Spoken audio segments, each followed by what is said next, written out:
Good morning, good afternoon, and good evening, Sabadiggity dogs from all over the freaking world. Let's make sure we turn down the music so you can hear me this time, because we are professionals in this here stream, are we not, everybody? Hold on. Let's do some professional music switching. I think they call it crossfading in the business. Wait, where's the button? Boop. Professional. Hi guys, welcome to Friday afternoon on the Hermitcraft server with your boy, the rendog dog was cracking, babies. Jeez, I'm so excited, I almost swore there, man. Yo, I left my cup of tea in the kitchen. 1 second, I'll leave you with Obi for a second. And I gotta go get that, guys. Wait a minute, where's Obi? There he is. 1 second, I need my cup of tea. I'll be back in 1 second. Professional, always a professional.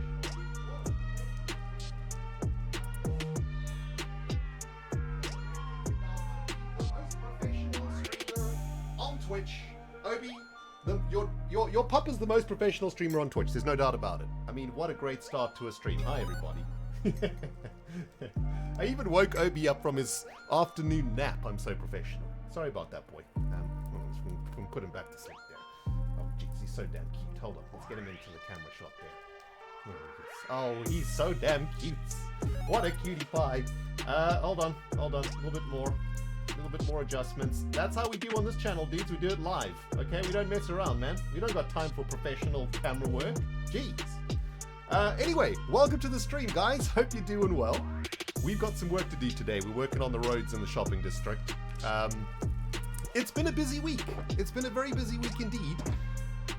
You know what? We're gonna have to go get some resources before we actually get things kicked off here, guys. We need like an absolute ridiculous ton of dirt, and I'm not entirely sure where we can get that from. Let's go in this direction. Don't want to dig dirt up near anybody's base, but yeah, let's go get a bunch of dirt. It's been a busy week, dudes. Very, very busy. Lots of recording and editing has been going on here on the Hermitcraft server. Of course, we're rocking and rolling in Double Life, which is awesome. We recorded session 2 this week, of course, for Double Life, so it's been quite busy, dudes. It's been great. Unfortunately, didn't manage to get a mid-week stream with you guys in, which kind of sucks. Let's turn that music down a little bit. But here we are. Uh-oh. I've gone straight into some of this icy stuff. Oh, geez. Okay, this is not good. All right, wait a minute. This not good. What's happening? What's happening? Hold on. 1 second, dudes. Can we get out of this, please? Oh, jeez. Okay, this stuff is professional. Professional, right here. All right, we're good. Oh man. Anyway, what was I saying? Yes. So it's been a busy week, guys. It's been very busy, man. It's been a great week. I've really enjoyed everything that's been going on this week. Some fantastic shenanigans all round. And, well, for those of you guys who are OGs to the rendog dog, you'll know that I do enjoy the odd shenanigan here and there. For those of you guys who may have watched my original Minecraft survival series all the way back in the day, almost 10 years now since that series, you guys remember those episode 69s, right? Oh, they were sweet, sweet shenanigans indeed. I think Season 2, Episode 69 is probably one of my favorites. Anyway, we've got lots of things to do today that are not shenanigan related. We're going to be making a summer roads, and we're going to need a bunch of dirt to make this happen. Is this far enough away from everybody? Shall we go a little bit further out, I think?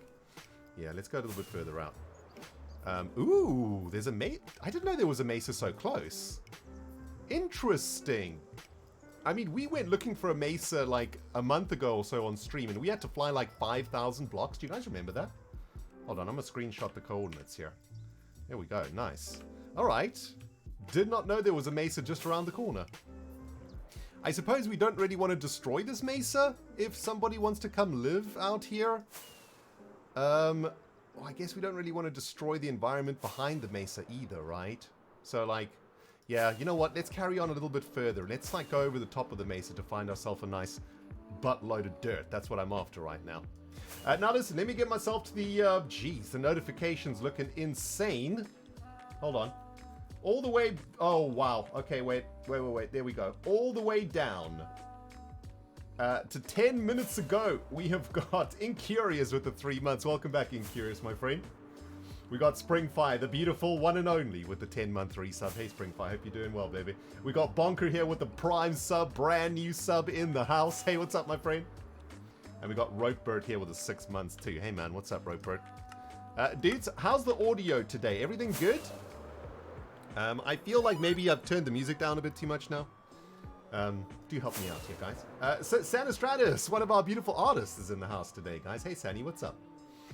We got Radio Onion here with the Prime sub, brand new subscriber in the house. Hey, Radio Onion, what's up, man? And a Keyboard Spielerin is back at it with the 24-month, 2 years in a row, my beautiful friend. Thank you so much, Keyboard. As always, a great pleasure and honor to have you here in the stream. Fluffalough, what's happening, baby? Thank you very much for the biddies. Ah, yes, some good entertainment on this boring Friday workday. Ren, my dude, what's happening, baby?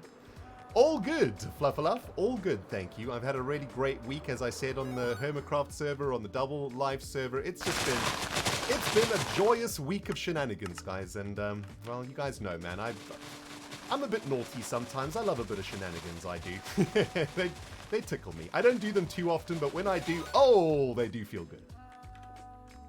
Anyway, California Moon, 9-month Twitch baby to the face. What's happening, baby? Thank you so very much for the joyous birth today.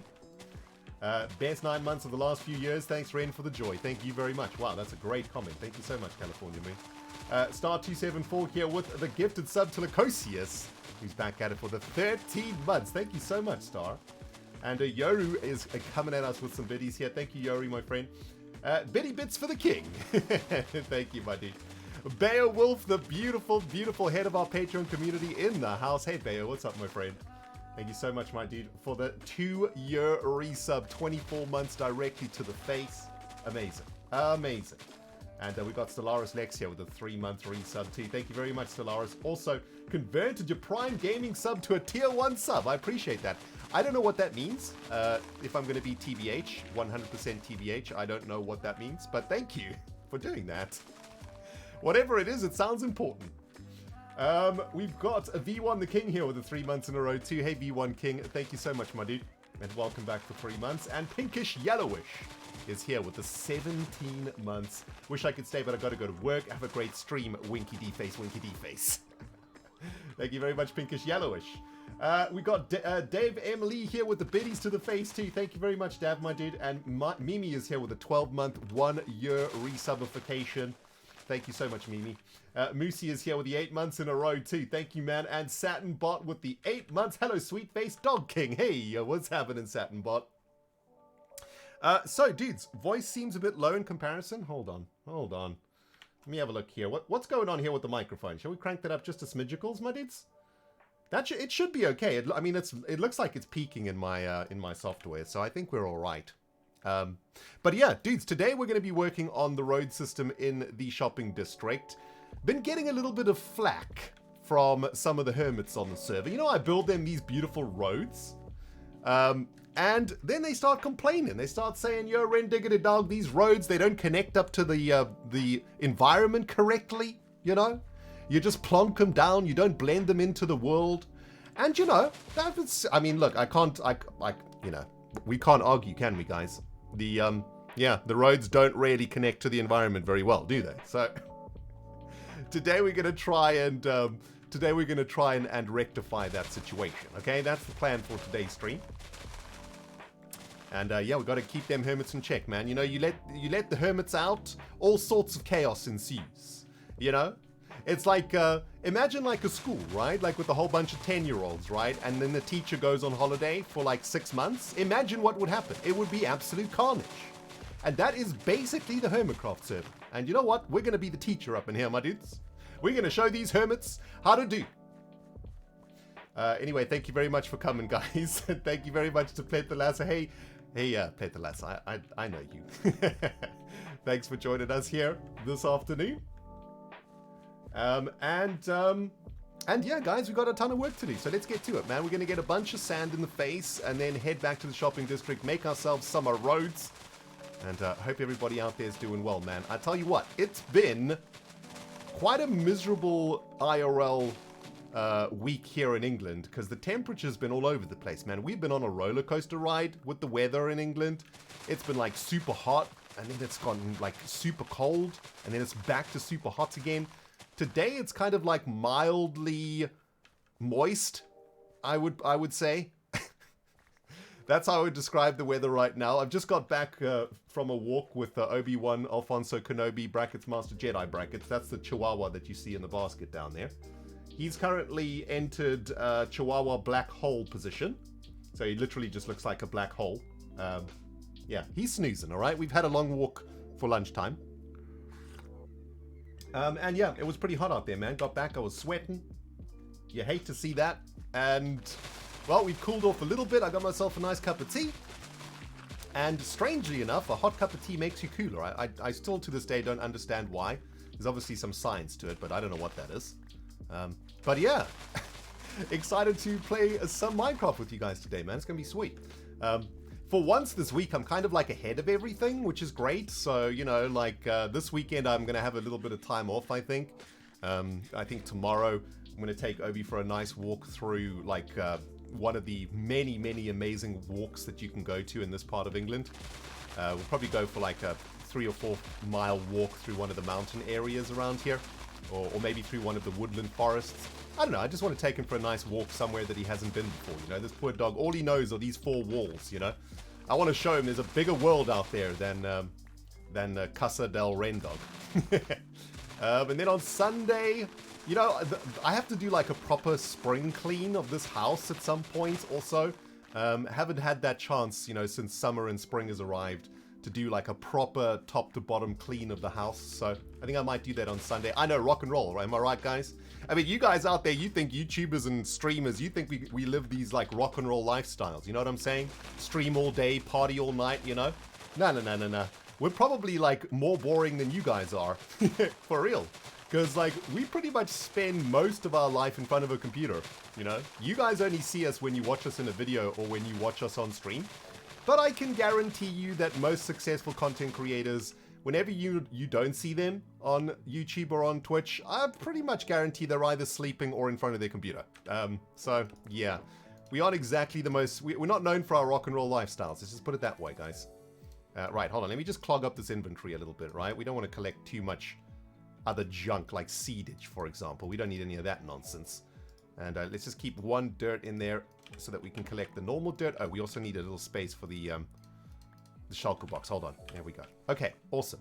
I think we're gonna need like maybe a shulker box and an inventory full of dirt for this, or grass. It doesn't matter if it's dirt or grass, to be honest, because we're going to be repairing some of the terrain in the shopping district today. Our road building has caused some headaches. Most specifically for Good Times with Scar, who's very cross about the roads at the moment. So I gotta do what I can to keep my friend Scar happy, you know? There's nothing worse than a cross Scar, guys, let me tell you, you know? He doesn't shout at you, he doesn't get angry, he just looks at you with that deep look of disappointment. And when Scar looks at you in Minecraft, you feel it. Like, you can literally feel the human being staring at you, because he literally, this is him. He just stares at you like this, he doesn't move. He'll stare at you like this for 2 minutes, you know? You're just chilling. You think that he's like logged off or he's gone AFK, but he's just staring at you, like a so. Head not moving, character not moving, just staring right into your soul, like this. It really is quite disturbing. Yo, Lotus, thank you for the 3 months in a row. Love that we are chilling, my king. Thank you very much, Lotus. And Raven Monsters here with the 13 months. Hi, Ren, and hi, Obi. How are you both doing? We're doing very well. Thank you very much. Obi, what's he up to? Okay, I thought he was about to get up to some unmentionable activity over there. Might have to censor you if you start nibbling any closer to the unmentionable bits there, Obi. Jeez, don't you know there's people watching right now? My goodness. This dog has no shame, everybody. I tell you what, man. Chobblesome. Yes, this is going to be a very chobblesome stream indeed. I mean, maybe that's what we should name the stream, actually. Shall we name the stream that? Just for some more shenanigans. Hold on. I'm gonna rename the stream just because hilarity.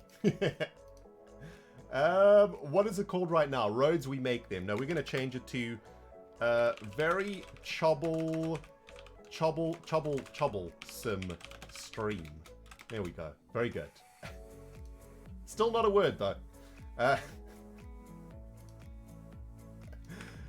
Very nice. It definitely should be a word, though. That's for sure. It's definitely one of... It's my favorite word of the year. Love the new skin. Thank you, Rosie. Yeah, looking snazzy, baby. Look at this. Oh, yeah, baby. Look at this. We're going straight to, I don't know, Mauritius for a beautiful holiday. Which, by the way, Mauritius is one of the most awesome places you could ever go on holiday to. I had one of my favorite holidays of all time at Mauritius. It was awesome. Anyway, is everybody out there doing well today? I hope so. I mean, it's Friday, so if you're having a bit of a bad day or a bad week, it's all over now. You can relax, take it easy. In just a few hours, you can put your feet up, you know, go home and make something nice to eat. Make yourself a nice fresh cup of tea, watch some Hermitcraft, watch some Double Life. All the good things in life, right? And put away all the other stuff until the new week begins in a couple days. Yo, Aaron, thank you for the 25 months. Has it really been 2 years? I appreciate and love this community. You've inspired me to try my hand at streaming. Love to see you and Obi again. Cheers, my friend, and another beautiful year. Thank you very much, my friend, and good luck to you and your streamages. It is, it's pretty intense, man. Streaming is something else. Good luck to you. I've been doing it for 7 years and I still suck at it. So yeah, I don't know what that tells you about streaming, but other than, yeah, it's extremely difficult. Yo, Yil. Don't know how to say your name as usual, but thank you for the 3 months and welcome back. Saturn says, I've just woke up and I'm off till Sunday. I'm vibing. How are you, sweet face? Nice. That is very nice. That's what we're talking about, my dudes. You know, when I used to work in the city in London, I used to really try and take as much time off on Fridays as possible. I mean, I was a pretty bad employee for the most part, I must say. But I was pretty good at whatever job I did. So what I would endeavor to do is have all of my work completed by, say, Friday 10 a.m. So I'd work a couple extra hours in the daytime in the week, you know. Maybe on like the Tuesday and Wednesday, I'd put in a couple hours overtime, stay a bit later at the office to get the work done. And on Friday, you know, I would always try by like 11 a.m. to just clock out, basically, right? Like, I'd still be there, but I wouldn't be there, you know? I mean, most of the time I'd be watching Minecraft videos on YouTube on a Friday. Or I would, you know, when I was a little bit later in my working career, when I was in more of a senior position, you know, I'd like, if I only had like when I had one boss above me, you know, when you have lots of bosses above you, it's a little bit harder to be sneaky. But when I used to have only one boss, I'd go to them and be like, you know, I'm going to take a client to lunch this afternoon and do a bit of schmoozing, you know, see if we can get a budget increase for next quarter, or I'd make up some nonsense like that, you know. And then I'd just go home and record my Minecraft survival series.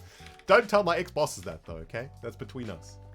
But yeah, I mean, you know, you guys have got to try and, if you can, you know, get those downtime hours in where you can. And I know the same applies to me, and, you know, I shouldn't spend too much time playing Minecraft and YouTubing and stuff.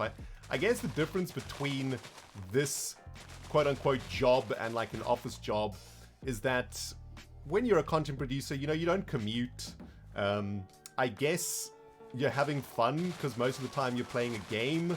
Whereas, you know, even if you enjoy your job IRL, there are times where the job isn't that fun, you know, and like maybe you don't enjoy it that much.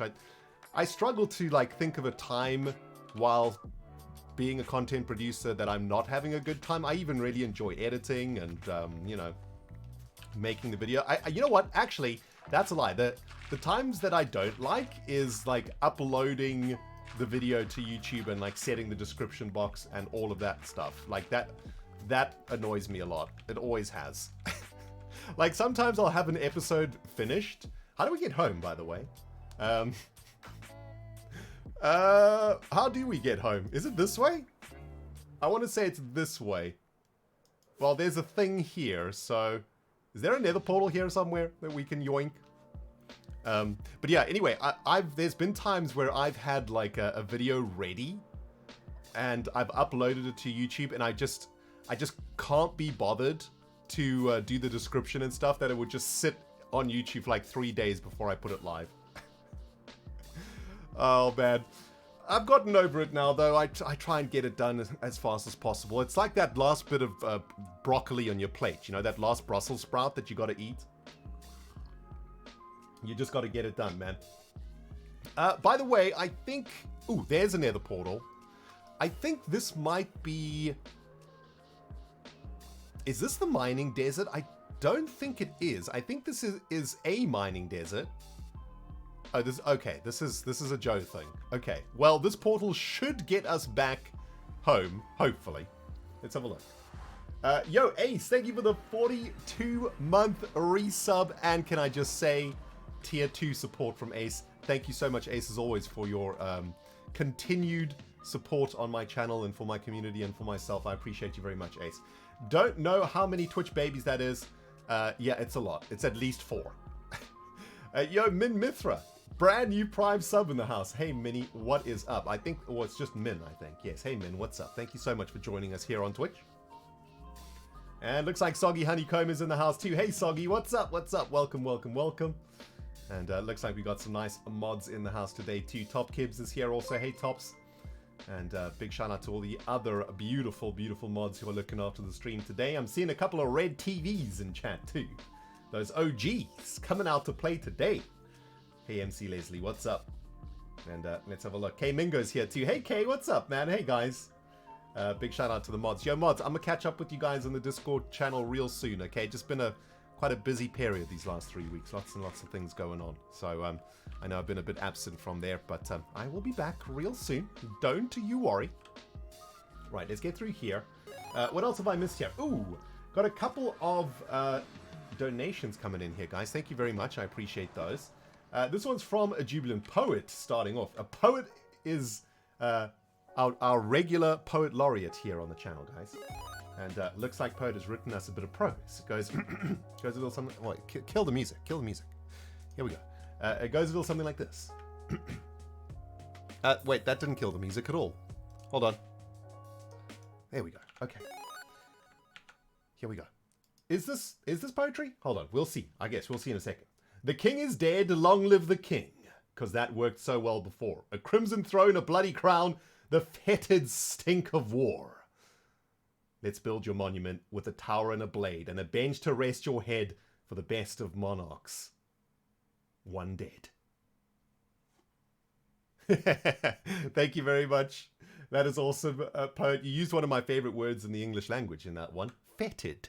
I love that word, man. It really... The word fetid has a stench to it, doesn't it? Like, you can literally smell the bog in this word. It's a beautiful one. Thank you very much, Poet. Anonymous also, anonymous tip came through here earlier. Very grateful for that. Says, hello, your Royal Highness. It is with great pleasure that I'm able to join your stream. Question for the Red King himself. Have you seen how far we've come yet? It's by Kristen, I think their name is. Yes.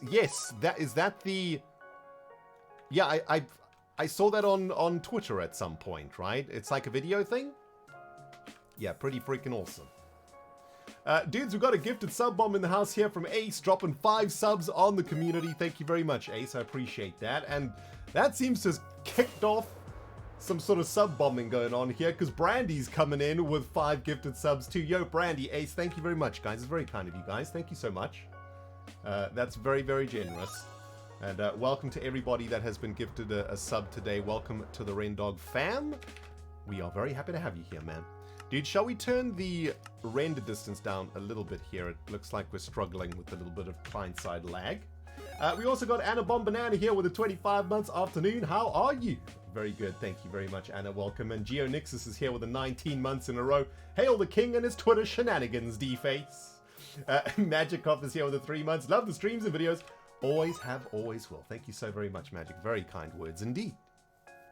Now listen, dudes, let's get the Gigabug out. Let's figure out what we're doing today, okay? So this section of road, this section is actually bothering me, right? Because since we made the roads, there's literally been no shops made. Have you guys noticed that? Like, the only thing that's been built since we made the road was a beautiful tree over there at Mosso Menos.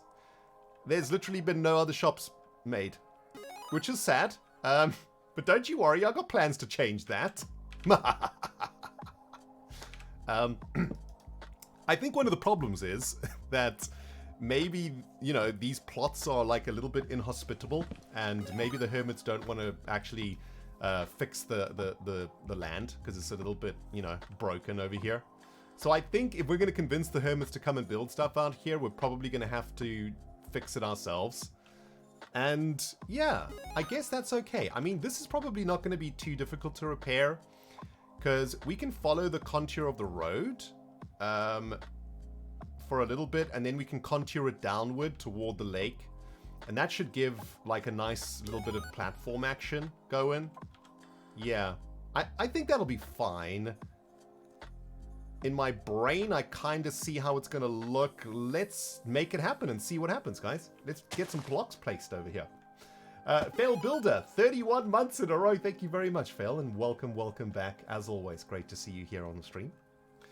Now listen, we've also had some complaints, everybody, from Scar about the fact that our roads are not connected to the environment. I'm doing this on purpose because I want the hermits to, you know, like when they build their shop, I want them to terraform around the shop so that it looks awesome, and then they can connect the terraformed shop land to the roads, and that'll look sweet too. So, you know, it's a little bit of an incentive for the hermits to actually do a little bit of work in the shopping district too. But maybe for this section, we can do that little bit for them, right? We can actually connect the land to the road. So let's figure out how we can actually do this here. Chatty Artist, 3 months in a row. Thank you very much. Staying cool. Well, trying to. I gotta say, man, it's very hot in the office today. Wait, I'm just gonna open the window a bit there, dudes. Might have to get the fan going too.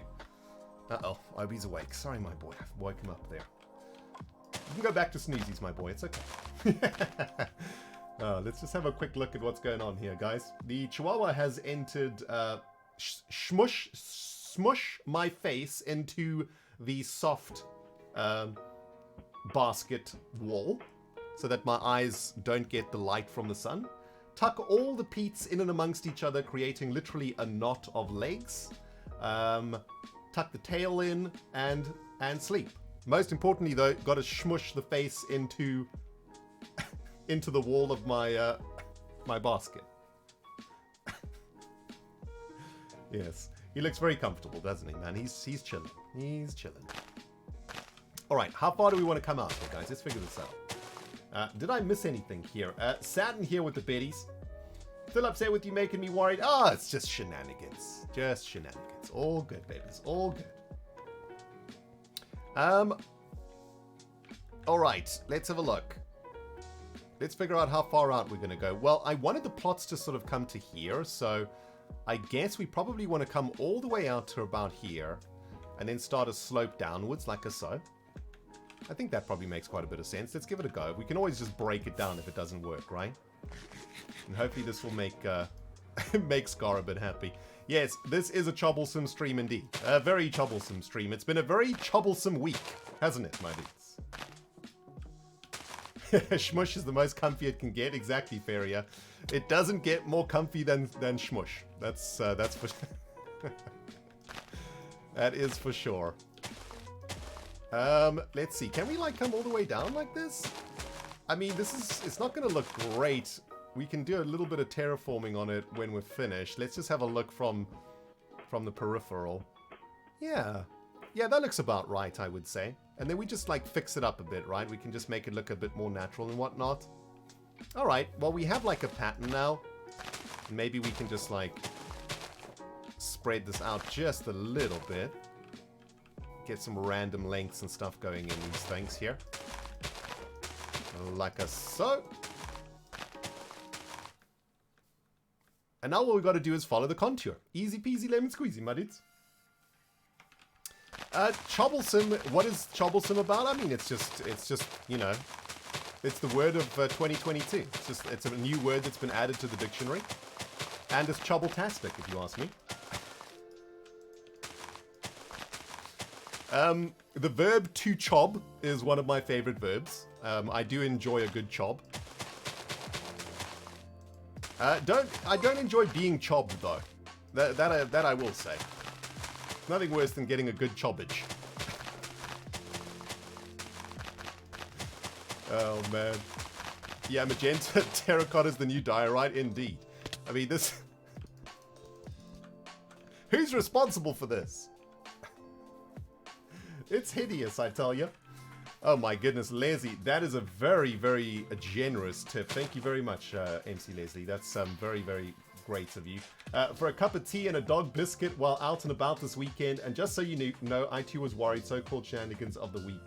XO. Thank you very much, Leslie. That's a very generous donation. Thank you so much. I shall certainly put that donation towards toward Obi's next food order. One thickness terraforming. Yes. And what? And what of it? It's fine. Listen, if the hermits want to add redstone underneath their shops, you know, they need some space for their redstone. You know, obviously. It's for redstone, guys. It's not because we're lazy. No. It's for redstone. And that's the story, and I'm sticking to it.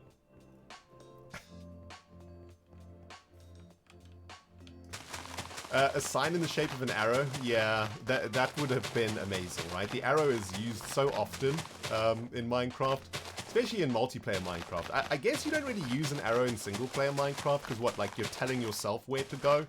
You know, you built the world, so, like, you know where to go, but certainly on a server, arrows are very useful, and we have to use, like, Unicode to make arrows, you know, in the Hermitcraft server and whatnot.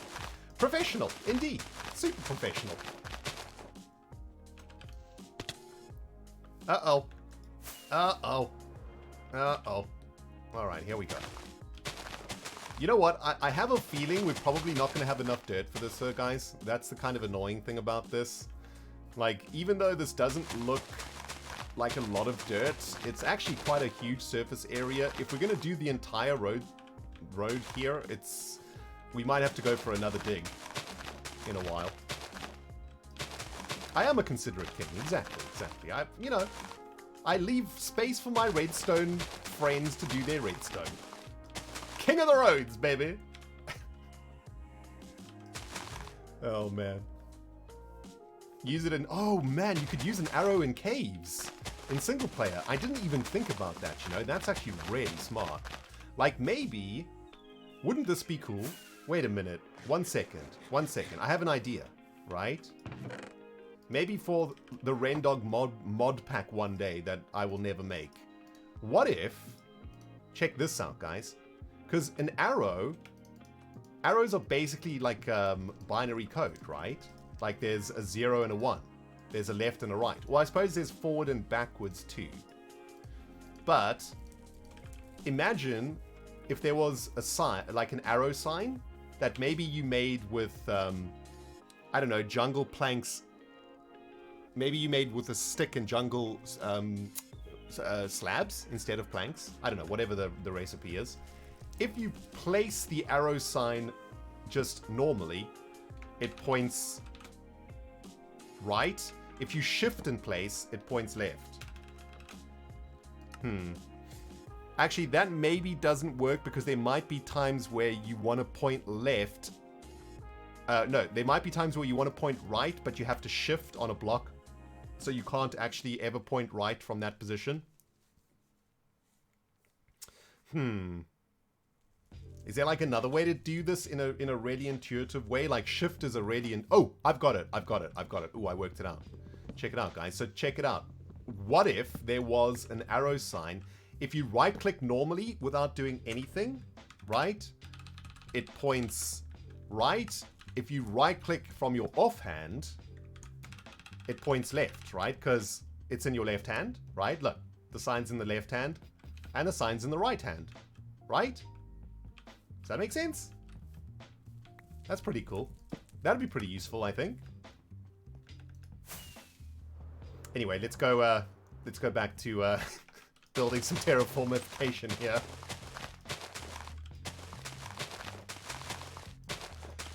Where the block is placed like stairs work, actually that's an even better solution, right? Just place it like stairs. place. I guess, yeah, that's actually a way better way to do it. Thanks again, MC Leslie, for that very generous tip. I appreciate that, baby. Thank you. As I say, I'll be putting that to Obi's next food order. I mean, the dog only eats 75 grams of food a day, you know? I mean, I eat 75 grams in one bite. So his food order is still a way away, but, you know, he gets the good stuff. You know, this dog gets spoiled, guys. He doesn't get the rubbish kibble. You know, he gets the real good kibble. So, I mean, he is only small, right? So I can afford to get him like the best dog food I can. If he was a bigger dog, then yeah, I probably wouldn't be able to get him the best food, but he's a spoiled little prince, that's for sure. We probably need torches, I'm thinking. It's looking a little bit, it's going to get dark underneath that thing we're building. 75 grams in one bite is quite big. I suppose. It depends what you're eating though, right? I reckon I could ram 75 grams of pasta in my face, like, quite easily. Just like a really big fork load of pasta. That's definitely doable, I would say. What am I doing? Sticks, slabs, sticks, torches. There we go. Professional. Let's just dump some of this nonsense. Get rid of some of this. Alright, that should be enough torches, I would say. I mean, it's looking super janky now, guys. I'll give you that. But, don't you worry. We will make it look awesome. We are going to have to place thousands of blocks today, though, so we better get to it. Dudes, I'm seeing something blowing up in the notification area. Yes, that is one of our beautiful Patreons coming in hot, guys. As always, with the mega generosity on Rendog TV, Ossazor hooking you guys up with 20 gifted subs directly to the face. Ossazor, thank you so much, dude. That is, yeah, I mean, you know, I've said thank you over the years 1,000 times to you. And here you are continuing to help us keep the lights on around these here parts. Thank you very much, my friend. Appreciate that. And guys, if you did get a gifted sub from any of these super generous people on stream today, you know what to do, man. Obi heart faces in the chat. That's all you gotta do. You don't have to, like, say anything. You don't have to type anything. Just an Obi heart face. Thank you very much, Ossazor, dude. That's huge. Huge. Woody Master 2K back at it with the 6-month resub with the Prime, taking you up to 47 in total, my friend. Amazing. Yeah, Willie, you've been around here a long time these days, man. Part of the furniture. Thank you very much, Willie. Hey, Ren, I hope all is well with you. Hope all is well with you too, my friend. Thank you so much, man, for the continued support. Hey, Kratos, what's up, my friend? All is well, thank you. We are back in the shopping district doing some terraforming.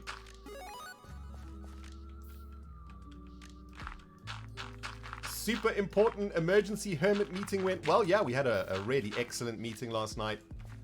And very much looking forward to next week. You guys got some fantastical content coming. Oh, yes.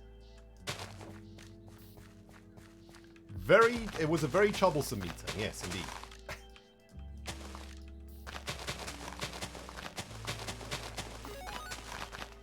Right, let's get this platform done.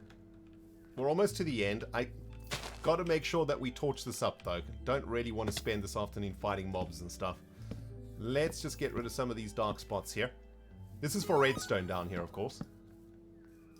Because we are, you know, we're a considerate road builder. We know the hermits need space for redstone around these here parts, dude, so this is what we give them. Redstone space. I know. I'm such a nice guy.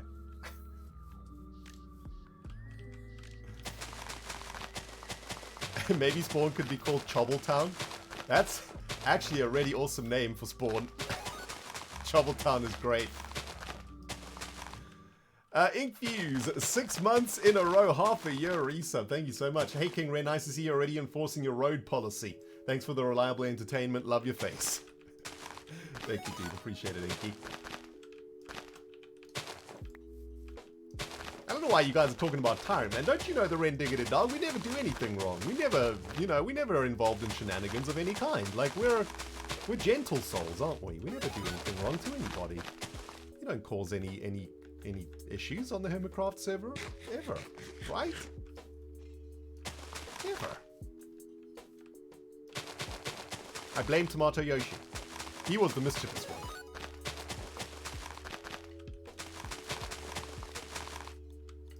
Alright, let's finish this platform. It's kind of like... It's very flat. Just get the Gigabug out for a second. It's very flat, yeah. But, I mean...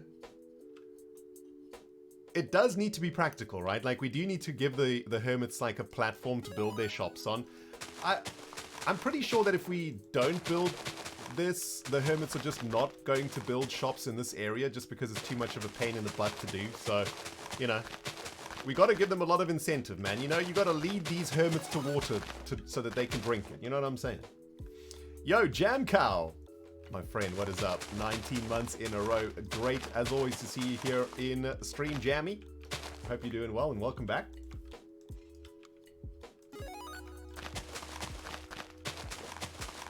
So we're going to have dynamic redstone road lights, right? With all the redstone room? Yeah, of course. Yeah, dynamic redstone road lights. Definitely. All the cabling underneath here, you know? Easy peasy.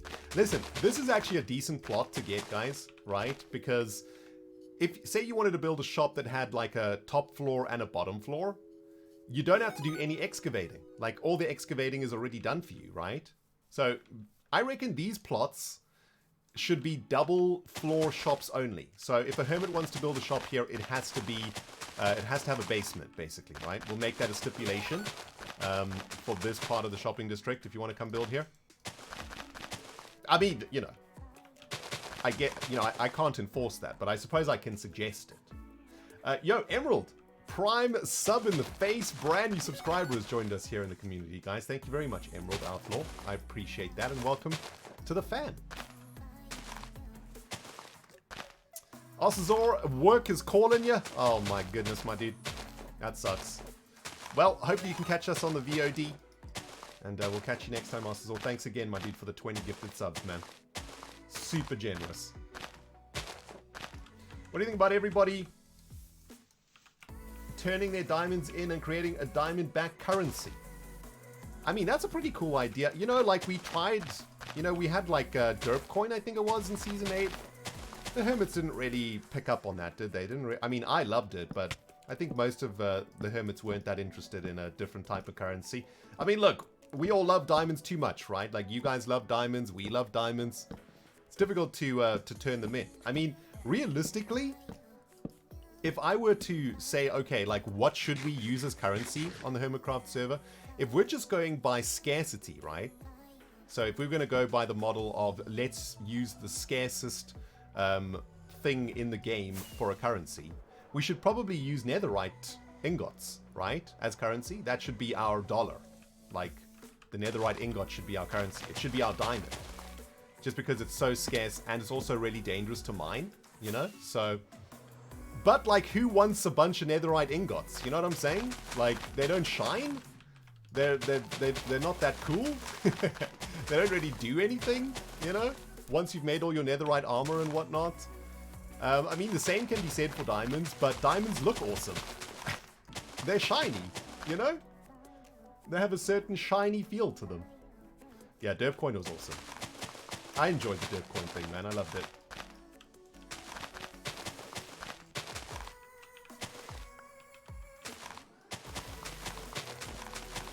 Yeah, netherite's way too expensive too. Like, you know, who can be bothered spending hours every week getting netherite in the nether? You know, it's such a pain in the butt to do.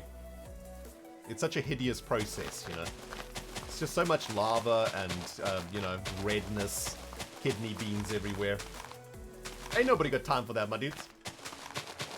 Yeah, and the diamonds are useless, so you might as well use them as currency, exactly. I mean, they're not like that useless, you know. I mean, sometimes you die, you lose all your stuff, you got to rebuild all your gear and armor. I mean, to do like a full set of diamond gear plus, you know, 2 pickaxes, 2 shovels, a sword, an axe, You know, that's like quite a lot of diamonds, actually. You know, you're talking about like a couple stacks, I guess, in the end. So, they do become valuable when you lose your stuff. I mean, diamonds would be a lot more valuable without mending, right? Like, in a way, mending kind of breaks the game in a way. I mean, don't get me wrong. I don't think I could play Minecraft now without mending. Because I think mending allows us to focus on, like, the fun part of the game, which, for me anyway, which is building, right? That's why mending is such a powerful enchantment. You know, once you got mending on your stuff and you have a decent XP farm, you can then, you don't have to worry about gear anymore. You can then focus on getting resources and building the cool stuff that you love, right? And I think that's why mending is important for Minecraft. But at the same time, mending basically made diamonds worthless, right? I mean, look, we have bigger problems than mending. I mean, villagers in particular have completely destroyed this game's balance in some ways. You know, being able to get like pretty much everything from villagers with very little work. I don't know, it's a bit OP.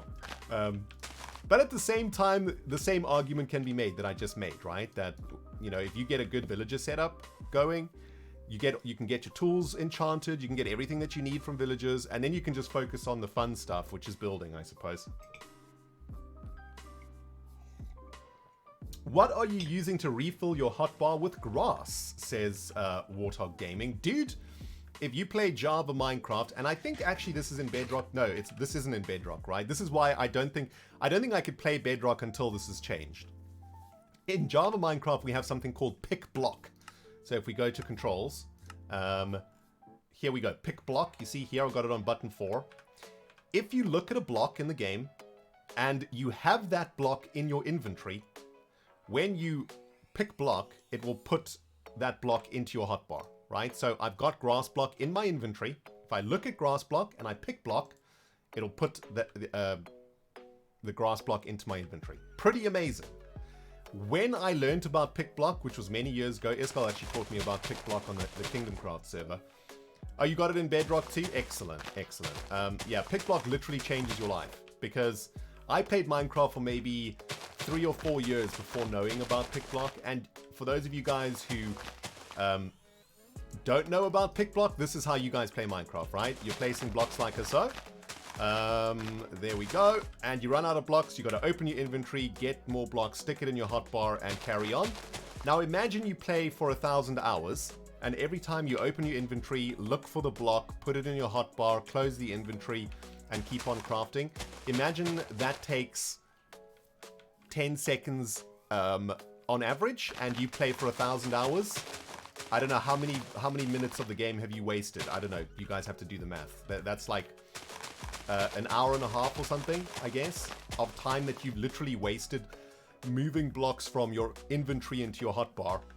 That hour and a half is a whole build that you could have made, right? So yeah, pick block is amazing. It's a life changer, man. There's a lot of other little tricks also in Java, which is great, that you can use to speed things up. For example, there's this great one where, say you want to move a torch into position 2, you can mouse over the torch in your hotbar and press 2, and it will stick the block from your inventory into the hotbar. The same applies if you want to move your hotbar into your inventory. So if I want to put what's in 2 over here, I can press 2, and it will shift it over there. See what I'm saying? So that's also really, really useful and really awesome. All of these little tricks can just, you know, you got to think about the long term. Like if you're going to play Minecraft long term, and when I say long term, I mean 5,000 hours plus, right? Like I'm talking big term now here, guys. I'm not talking like, oh, you play for a summer, you know? You gotta be efficient with your time, because all time wasted is time that could have gone toward doing something in the game or achieving a goal or completing a build or whatever. And especially if you're a YouTuber or a content producer, a Minecraft content producer, you need to save that time, you know? You need to make sure that you're as efficient as possible so that you can produce more videos for your viewers.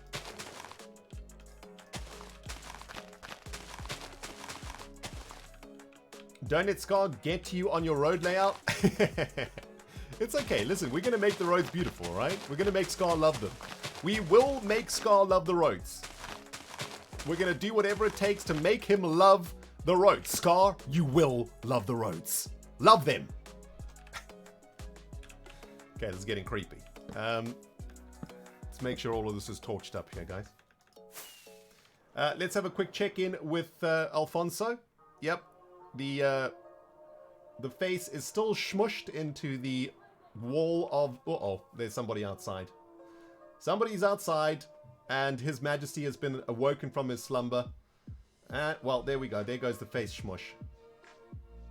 Re-smushage has happened, and we're back to snoozing. Excellent.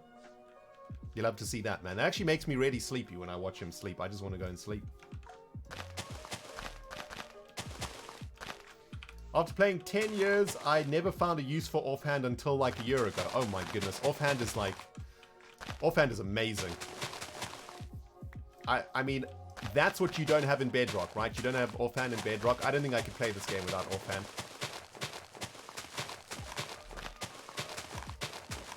Build a giant jelly next to the road and Scar will be happy. Yes, that's a great suggestion, actually. Offhand is in Bedrock? Okay.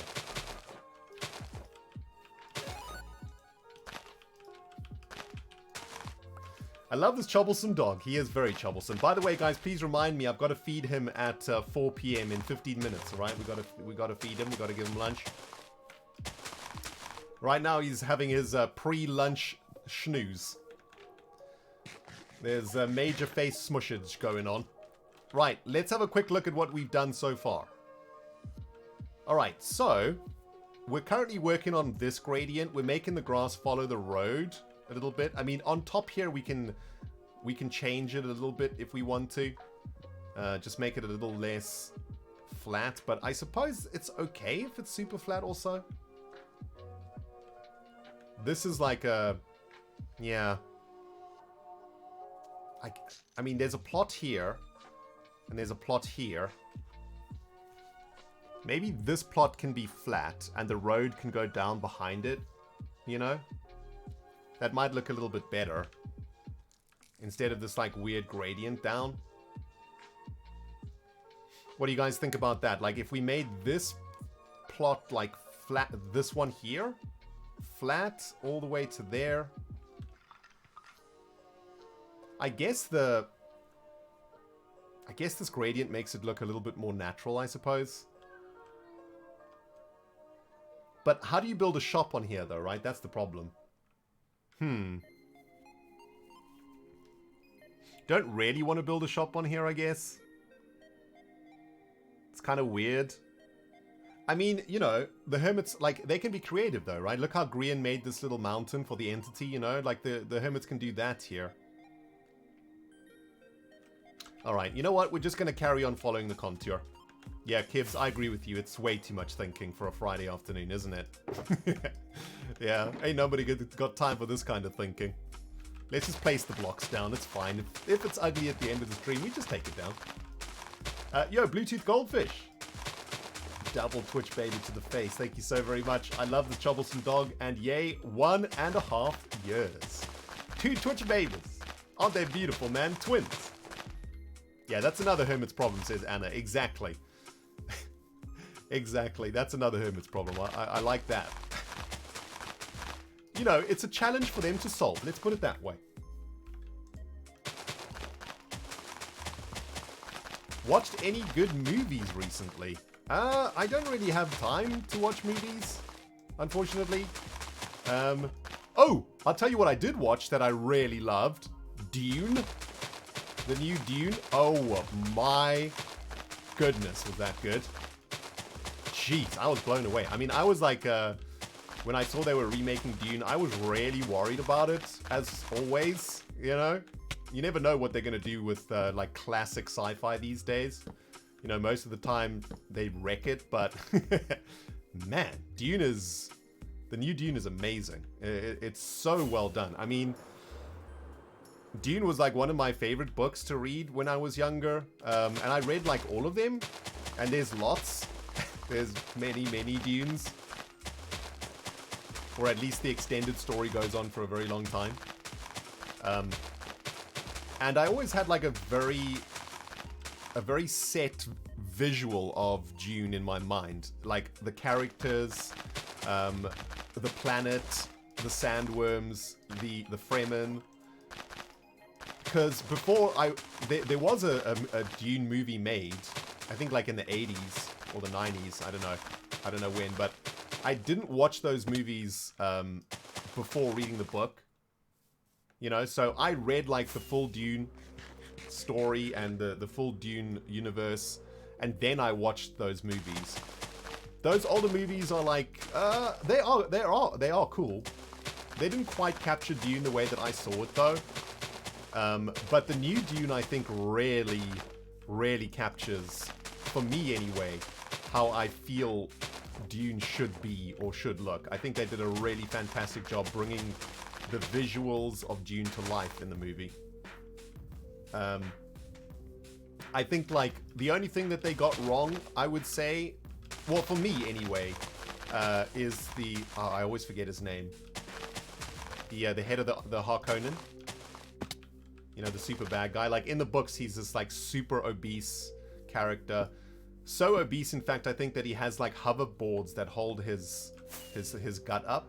If I remember, I mean, it's been a really long time since I watched Dune or read Dune, but if I remember correctly, he has like hoverboard technology that like holds him up because he's so obese. Yeah, Baron Harkonnen, that's it. Yeah, I mean, you know, Harkonnen, yeah. his name is Harkonnen. And I always pictured him almost as like a Jabba character, you know, like a Jabba the Hutt type character, just like a really huge slug beast human. But in the new Dune, he's like a little, you know, he is like, he's a huge, imposing figure, as he should be. But he's not quite as gluttonous as he is in the books. And I think it's important for him to be gluttonous because it shows, you know, it helps to like solidify the Harkonnen philosophy, you know, which is basically to consume all, you know.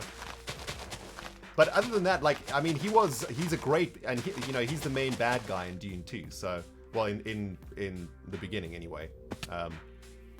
And they did a great job making him like super evil and awesome. He's great. Yeah, you know what? The audio mixing that is true. Who said that? Yeah, NJG. That is true. The audio was a bit, yeah, that's so crazy because that's exactly what I thought too. I was like, man, the visuals are amazing, the acting is great, but man, it's just something weird. The audio mixing was odd, and it was a bit messy or a bit fuzzy, I suppose, is a way to put it. But yeah, Dune was great. I think I spoke about this last stream too, but you know, I managed to finish watching The Expanse finally, and really enjoyed that series on Amazon. Space-based series, really great. Yeah, the original Dune movies did get the character designs really well. That is true. I mean, look, you know, back then sci-fi was cheesy. You know what I'm saying? Like, I don't know why, but there was a lot of cheese involved when sci-fi was made back in those days. You know, if you look at Star Trek, and I suppose in some ways the original Star Wars movies are pretty cheesy at times. So I think everybody was just sort of jumping on that cheese bandwagon. These days, you know, sci-fi has gotten a bit more gritty, you know, a little bit darker, which is great. I mean, it's the same, I suppose, for like hero movies and stuff too. Like Batman, like the old Batman movies used to be quite cheesy, and then they started to get a bit more gritty and dark and stuff. I prefer the darker stuff personally. I'm not a big fan of the cheese, but I know some people love it. Yo, Ginger, thank you for the biddies, my friend. I appreciate that. That is very kind of you. It looks like we've managed to complete this section of the terraform here, guys. We'll have a look at what it looks like in a second.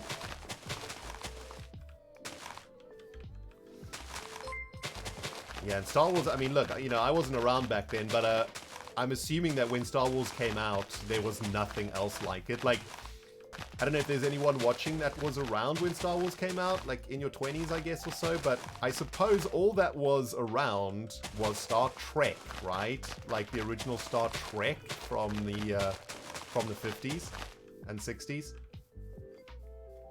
I guess that's in the sci-fi world, that's what was going on. In the space sci-fi, should we say.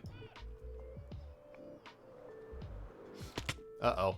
Yeah, didn't quite think about this here, guys. We got a bit of a clash with greens. We're gonna have to think about this. Let's get to the top of Gigalogs here, have a look down at this thing, work out what the next steps are. Yo, Tech, thank you so much for the tip there, my friend. I appreciate that. Master Jedi Ren, have you heard Star Wars Celebration is going to be in London in April? I'm going. You should too, my dog. Oh, my goodness. That sounds... Whew, that is tempting. I might be there, Tech, but I might not tell anybody that I'm there. Thanks for the tip, dude. Stuart, thanks for the 10 months, man. Hey, Ren, hope you and Obi are doing well. I've always loved your storytelling, King. Thank you, Stuart. I mean, it's, you know, it already looks better, though, doesn't it? I would say. Like, the road looks better. Now that it has, like, this platform. I'm quite pleased with that, actually. Now we just got to finish this side. And then we need to connect it to the landscape here somehow. So that it looks natural. And then we got to figure out what we're going to do with greens over there. Oh my goodness, guys. Yeah, this is going to be a job. This is a job and a half, I tell you. JT says there were things like it, but they were a bit more science and a bit less fantasy. Okay, so it was more about like, it was more based in science and less based in you know, like, well, I mean, the original Star Trek was, I mean, look, I have watched all of the Star Treks. Don't judge me, okay? Star Trek is like one of the most successful sci-fi franchises of all time. I wanted to know what it was all about. I was like, what made Star Trek so awesome? Why did people love it so much? So over the course of the last few years, I endeavored to watch all of Star Trek. And I gotta tell you, man, like once you get over the cheese of the originals, it's actually kind of awesome. What I really like about Star Trek is that, and actually this is something that The Expanse yoinked from Star Trek. Definitely The Expanse borrowed this mechanism from Star Trek, is that most Star Trek episodes were based in some sort of moral message or moral dilemma of some kind that would really make you think, right? Or was designed to make you think. And in fact, it wasn't just the episodes that were based in morality, it was the entire series or season would be based around, you know, one big bit of morality. So for example, in an old episode of Star Trek, they might find a planet, right? Like they would get a distress signal from a planet and they would go to this planet, and on this planet would be aliens that were sacrificing their firstborn children, right? And the Star Trekkers, you know, the captain, I don't think this is actually an episode. I think this is from the Picard era. This particular, no, it's not from the Picard era. This particular story. I can't remember this story exactly. Anyway, they go down to this planet and the civilization is doing something amoral to human beings, but in their culture, completely moral. So let's say taking the example of sacrificing their firstborn child, right? And the explorers are left with this dilemma: should they stop this happening, or should they leave it because it's a cultural thing, right?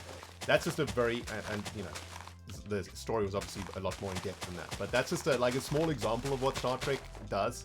And I always liked that. I always liked that it was a little bit more than just like laser guns and, you know, I mean, look, there was always a good laser fight in Star Trek, but there was an undercurrent of morality in Star Trek, which I thought was kind of awesome.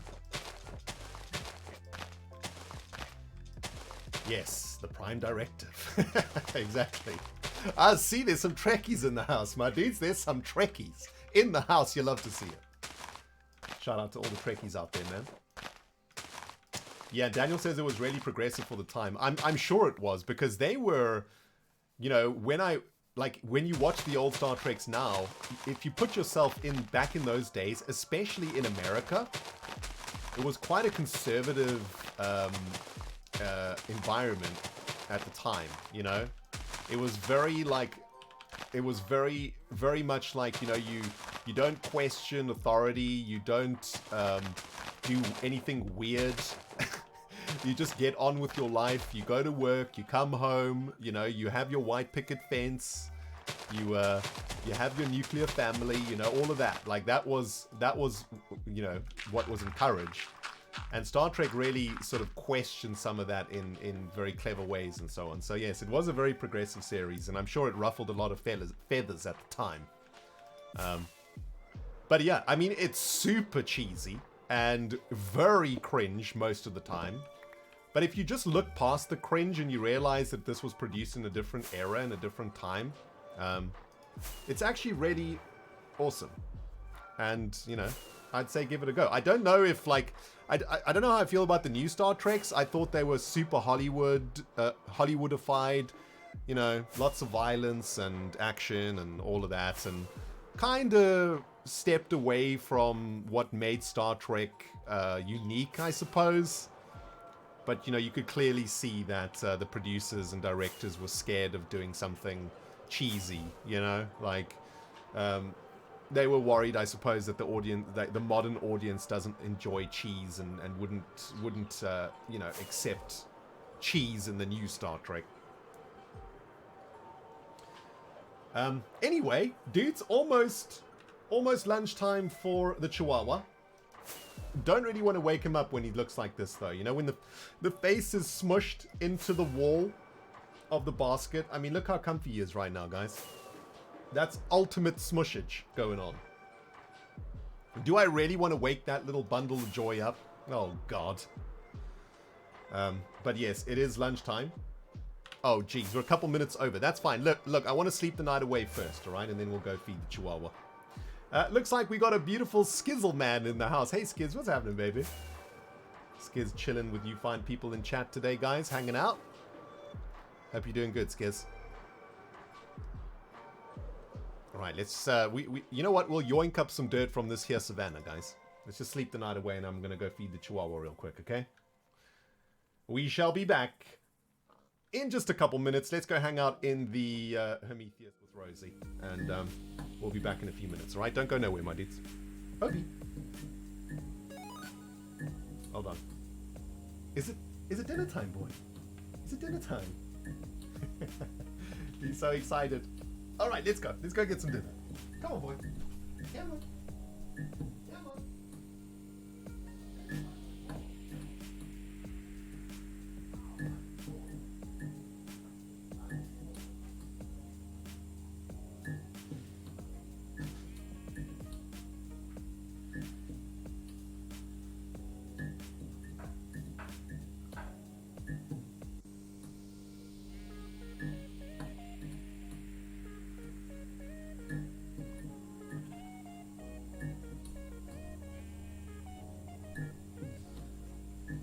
All right, nice and quick.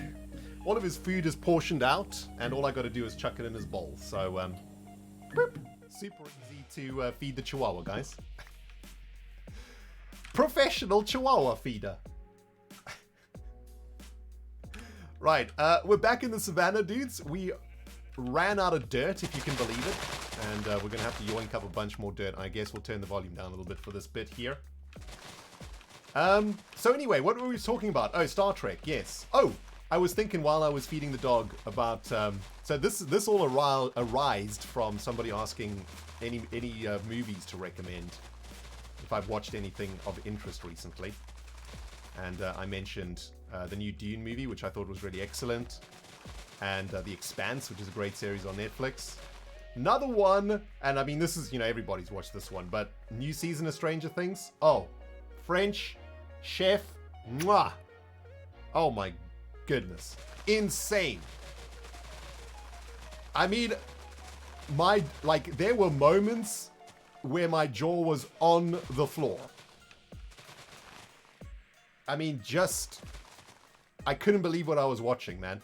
Mostly because I didn't expect things to be so intense in Stranger Things. You know, in the first 2 seasons of Stranger Things, yeah, like there were some 80s horror-like moments, which I think is, was the intention to try and capture those horror movies from the 80s. And hold on, the king has entered. The king has entered his kingdom, everybody. He has been fed by his serf. And let's see if he's going to come back and sleep with us. No, I think he's going to go for a sniff around the garden, I think. Anyway, yeah, there's moments in the first 2 seasons, or there's moments, there's insane moments of sheer horror, right? Like where your heart just races from the visuals. But in the new season, oh my goodness, they take it to the next level. Jeez. I shan't be giving any spoilers, of course. And if you haven't watched Stranger Things yet, especially if you are if you're over 30, you should watch Stranger Things. Because I don't know, it's just quite nostalgic. It's great. And you know, it's weird. This is what I don't understand about humans in particular, guys. You know, when something gets popular, people instantly hate it. Right? It's weird to me, man. I mean, look, it's kind of an interesting debate because I'm a person that, for example, doesn't enjoy pop music, right? And, you know, you could argue, well, look who has returned, everybody. He's back. Hi, my boy. Did you have a good dinner? Did you have a good dinner, my boy? Was that delicious? He's licking his chops, isn't he? He had a great dinner. Oh, look at him. Was that yum, my boy? Did you have a good dinner, my boy? Hey? Did you have a good dinner? Yum, yum, yum, yum, yum, yum. Oh, he's so damn cute. I can't handle it. Anyway, what was I saying? Oh, yes. Popular culture, right? It's so weird.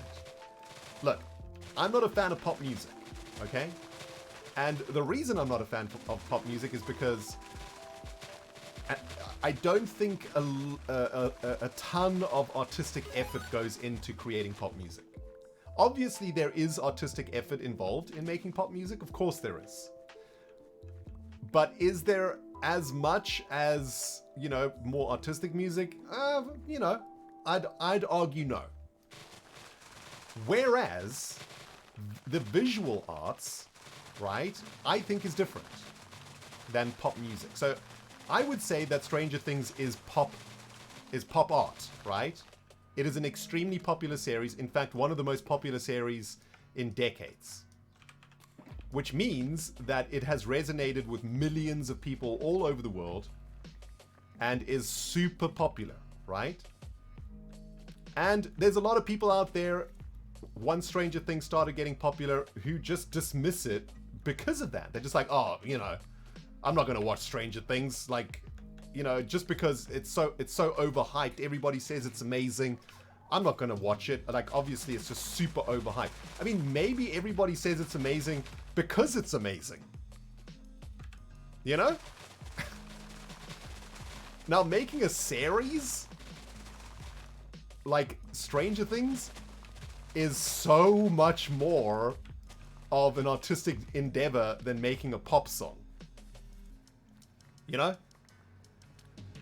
You're talking the involvement of thousands of people. You know, huge amounts of equipment, hundreds of millions of dollars worth of investment just to like bring to life these amazing moments of visual like mind-blowingness.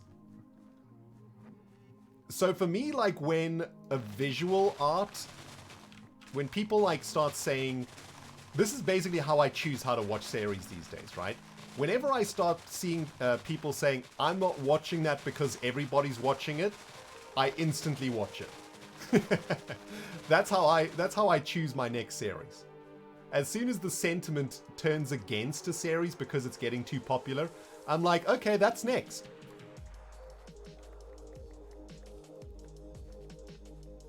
And, you know, Stranger Things is such a great... I don't know. It's hard to explain why it's so great. I think that it depends when you were born also. Like, if you are under 25 right now, Stranger Things is probably doesn't resonate with you that much as it would older folk.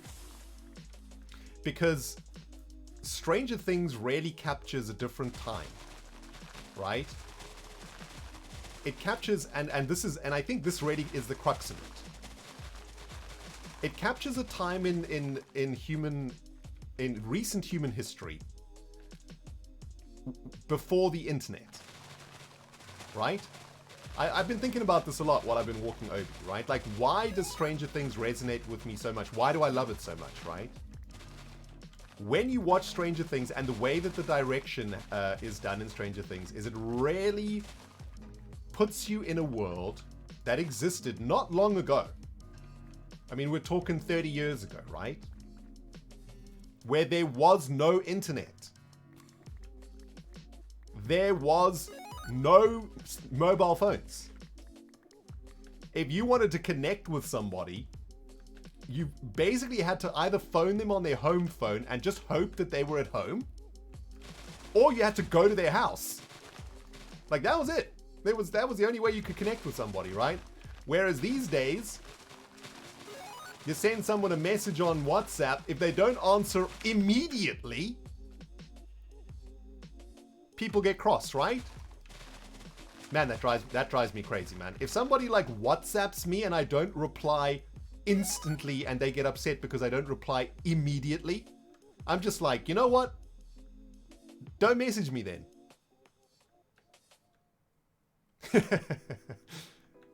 Anyway, that's a side rant. Stranger Things captures a time in humanity that was much simpler. A much simpler time, right? And I'll tell you why. What the internet did is expand our minds to pretty much infinity. It gave us access to knowledge that we would otherwise have to work extremely difficult to obtain, right? Say, for example, you wake up in the morning and you have your breakfast, and I don't know, let's say you have Rice Krispies, right? Now imagine you having Rice Krispies in the 80s, right? With no internet. And you're eating your Rice Krispies, and like, you look at the Rice Krispie and you're like, man, Rice Krispies are pretty awesome. I wonder how they make Rice Krispies. Now imagine being in the 80s without the internet. How do you answer that question? Like, if you're actually curious, right, about how a Rice Krispie is crisped, without the internet, how would you find that out? I mean, there would be ways to find it out. Maybe you go to the library, try find the history of cereal. Maybe if you're really desperate, you phone the factory, the Kellogg's factory, and ask them. But I think for most people, it would be too much of a mission to figure out how a Rice Krispie is crisped, that they just wouldn't do it. And so what happens in a world without the internet? Your world shrinks, right? Your world is no longer an everything world. Your world is what happens in your little bubble of life. And so when something happens in your bubble, it's super awesome. When something awesome happens, it's the most awesome. When something bad happens, it's the most bad, right? Because you're in this little, like, Christmas, what do you call those things? Where you shake the bubble and like there's snow and stuff in there. Snow globe. You're in your little snow globe, right? And so life was like a lot less complicated. There was a lot less to worry about. I mean, in Stranger Things, they didn't have much to worry about. I mean, they had to worry about a Demogorgon. But that was it. They had to worry about a Demogorgon and whether they had batteries for the Walkman, for the walkie-talkies, right?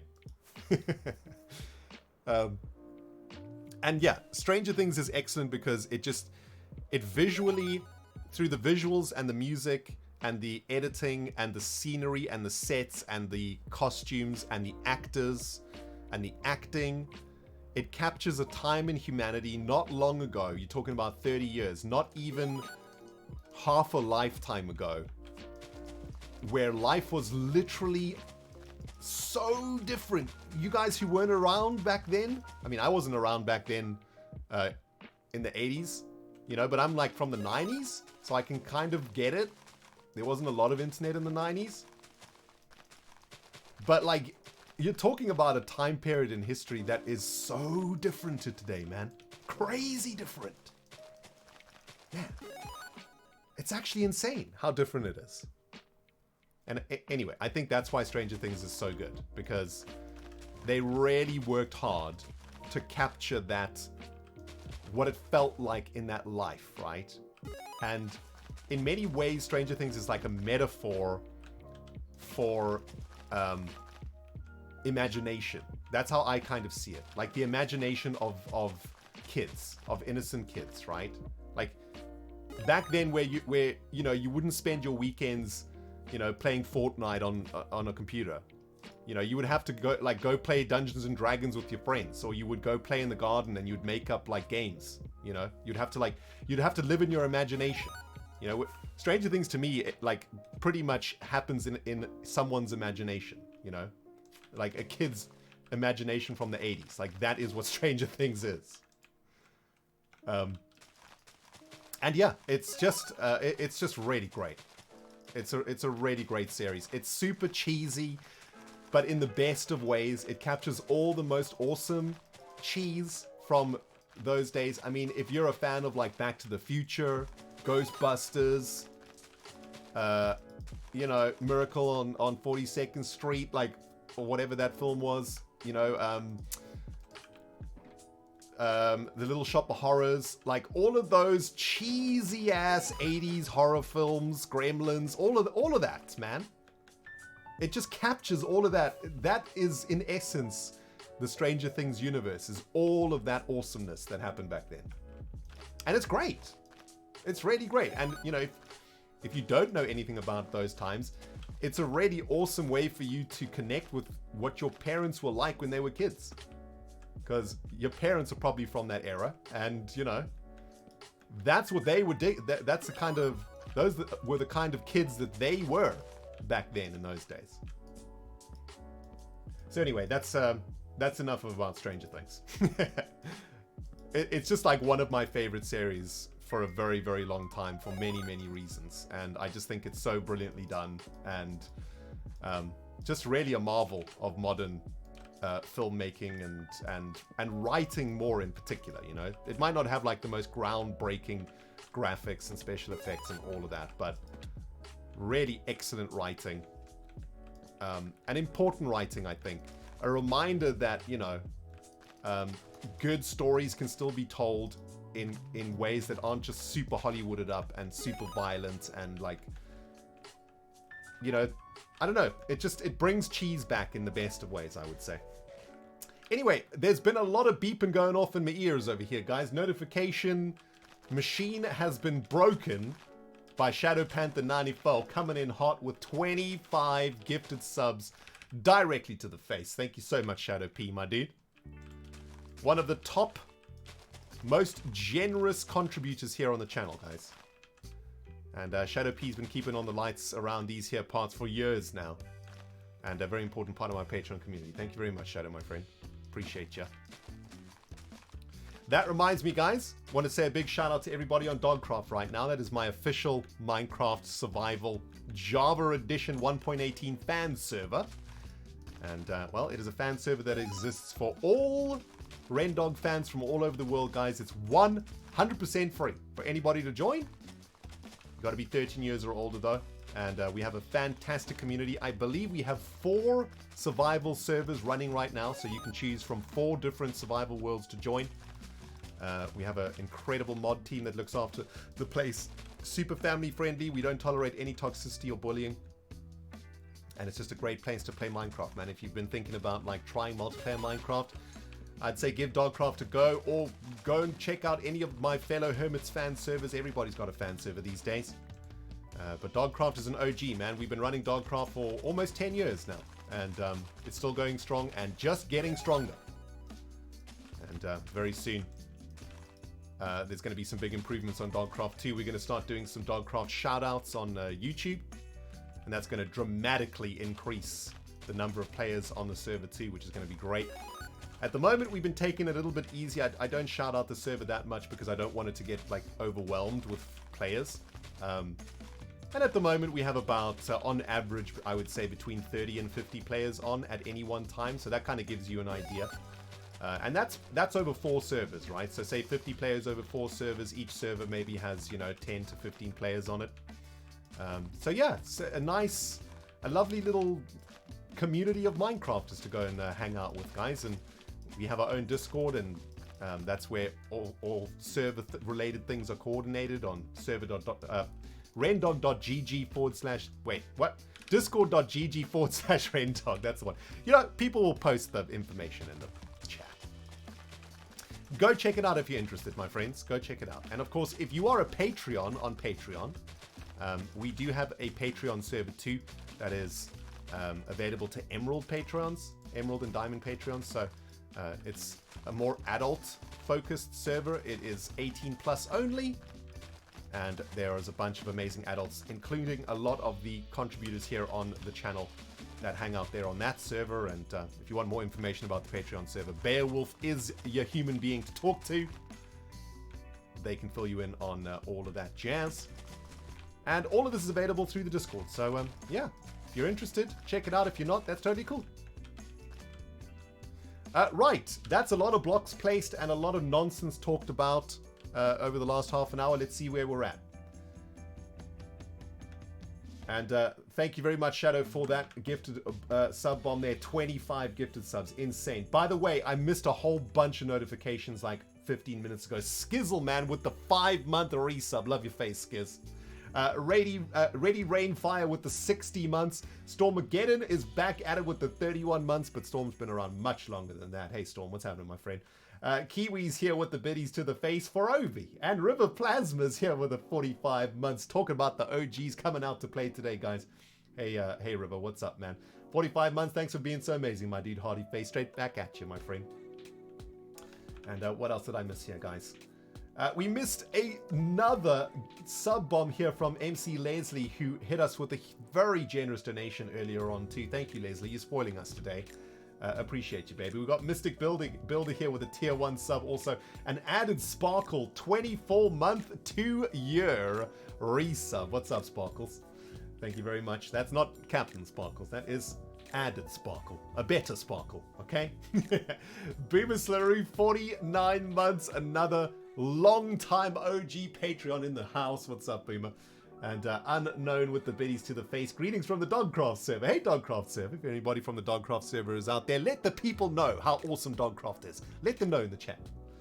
Brandy's here with the biddies too. Love that I cannot help support. Gonna become a Patreon soon. Love all your content, and I have tremendous respect for you, my good sir. Thank you very much, Brandy Lion. I appreciate your support as always, baby. As always. Right. How are things looking on the terraformification front here, guys? How we're looking? Also, shall we turn this up a little bit here? I mean, I think it definitely is looking better. It's definitely looking better. Now we got to figure out how to finish it off now, right? Yeah, we're going to have enough dirt for this. Okay, so I suppose let's do this in segments, I guess. So maybe let's try follow like some more natural contours here if we can too. I guess we're gonna have like another, yeah, let's work on one segment at a time, I think. Probably want to keep the magenta road markers going too, so we can keep track of where we want the roads to be. I think what we'll do first is make like a very flat connection here, and then we can work on adding some striations to it so that it looks a little bit more natural. Let's just like fill up the cave, right? I think is the first step, is just to fill the cave in here.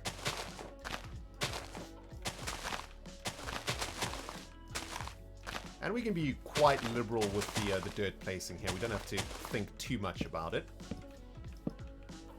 Just make sure that everything is lit up. We don't want to make like mob traps down here. It's going to start causing lag over time when mobs spawn with armor on and stuff. They don't despawn. And over like the course of half a year, you know, you can eventually lag a server out that way.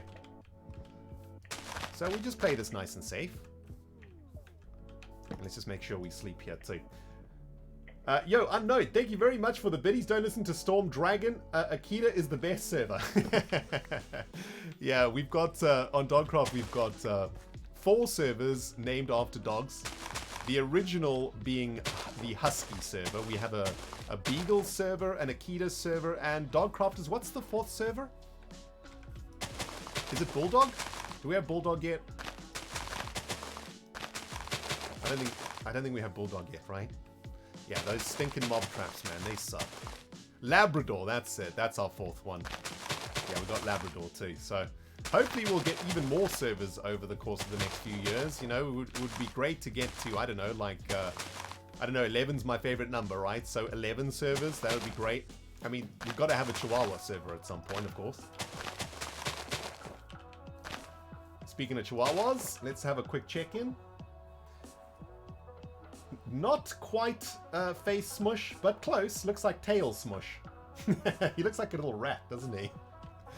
He does. He literally looks like a little rat right now. Don't tell him that. Jeez. A Bedrock server? I'm not sure if we'll ever do Bedrock, because the thing is, like, the bigger your server community becomes, the harder it becomes to moderate, right? Like, remember, on Dogcraft, we have a lot of young people playing on it too, and, you know, we got to make sure those young people are protected, which is why we have such an incredible mod team that looks after them. But when you start, like, building your community out into other platforms, it gets really complicated to moderate correctly, and, you know, the key is to keep everyone safe, right? So, yeah, I don't think we'll ever end up in Bedrock, I'm afraid. Bedrock is also a lot less flexible when it comes to, you know, server mods and doing, like, what do you call it? Like, Minecraft mods. Yeah, Bedrock is, like, a lot less flexible with that sort of stuff. So, yes, unfortunately, I think we'll stick to Java. But Java is way better for multiplayer Minecraft anyway. Kiwi, my friend, thank you so very much for the biddies earlier, and now coming in hot with 10 gifted subs too. Thank you so much, Kiwi. That's very generous of you. I do appreciate you. Thanks for that. Penny's here also with 500 bits to the face, saying, gotta go, take care, have some bits for Obi. Thank you very much, Penny. I appreciate you. Wait a minute. I feel like something's gone wrong here, right? Or is this correct? No, that's correct. We're doing this correctly. Man, this sort of terraforming can go wrong very, very quickly and very easily. Also, gotta keep track of where the striations are, or things can fall apart. Oh, I completely missed another gifted sub bomb here. This one is from Booms. Hey, Booms, thank you so much for the resub and the many years of support, and another sub bomb to the face. Thank you so much, and I assume you guys have triggered some sort of a hype train at some point today, and as always, thanks for that, man. And a big shout out to everybody who makes those hype trains happen, giving free emotes to everybody. We love to see it, man.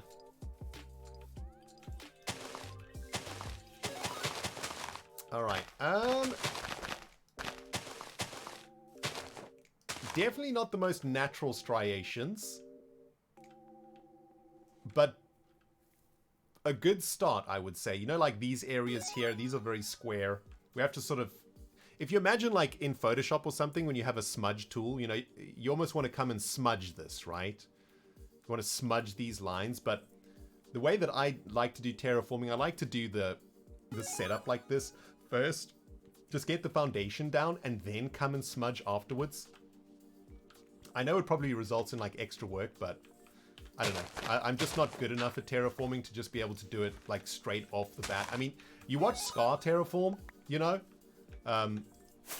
If you've ever caught a Scar terraform stream, the man just terraforms like freehand, you know? Like it ain't no thing. He's usually talking about Star Wars, and he just terraforms like it's nothing. He's not even concentrating, you know? He's got his webcam on, and he's like reading chat, and he's basically playing Minecraft on autopilot. Like his fingers and brain are just playing the game without even looking at the screen somehow. I mean, it's just superhuman, really. And it's amazing. It's amazing to watch. I unfortunately am not I'm not as great a terraformer as that, I'm afraid. So I do things the good old-fashioned way. One striation at a time, my friends. Terraforming is something to be done with vibes. Yeah, exactly. You know, I don't think you could ever go to, like, the school of terraforming or something, right? You can't learn to terraform. It's just all about the vibes. Got to get them vibes right, and then you'll get the terraforming right. Alright, this is like a really big section that we've got to do here. It's probably going to chew up a lot of our dirt supplies. So let's get this done. Oh, you know what I did want to do with you guys today, actually? Let's just take a quick break from this, because my curiosity has just been poked. And I want to go check on some profits at our Giga shops here in the shopping district. I want to start over at Giga Jacks.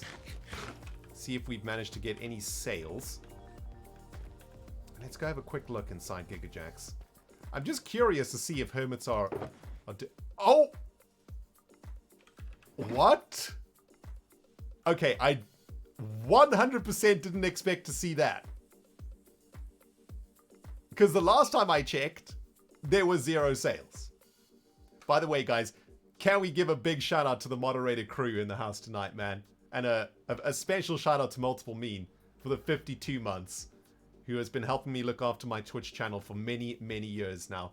And MM, you know how much I appreciate you. Thank you very much for everything that you've done for me. And MM says, as always, glad to be here for you. Thank you, MM. Appreciate you.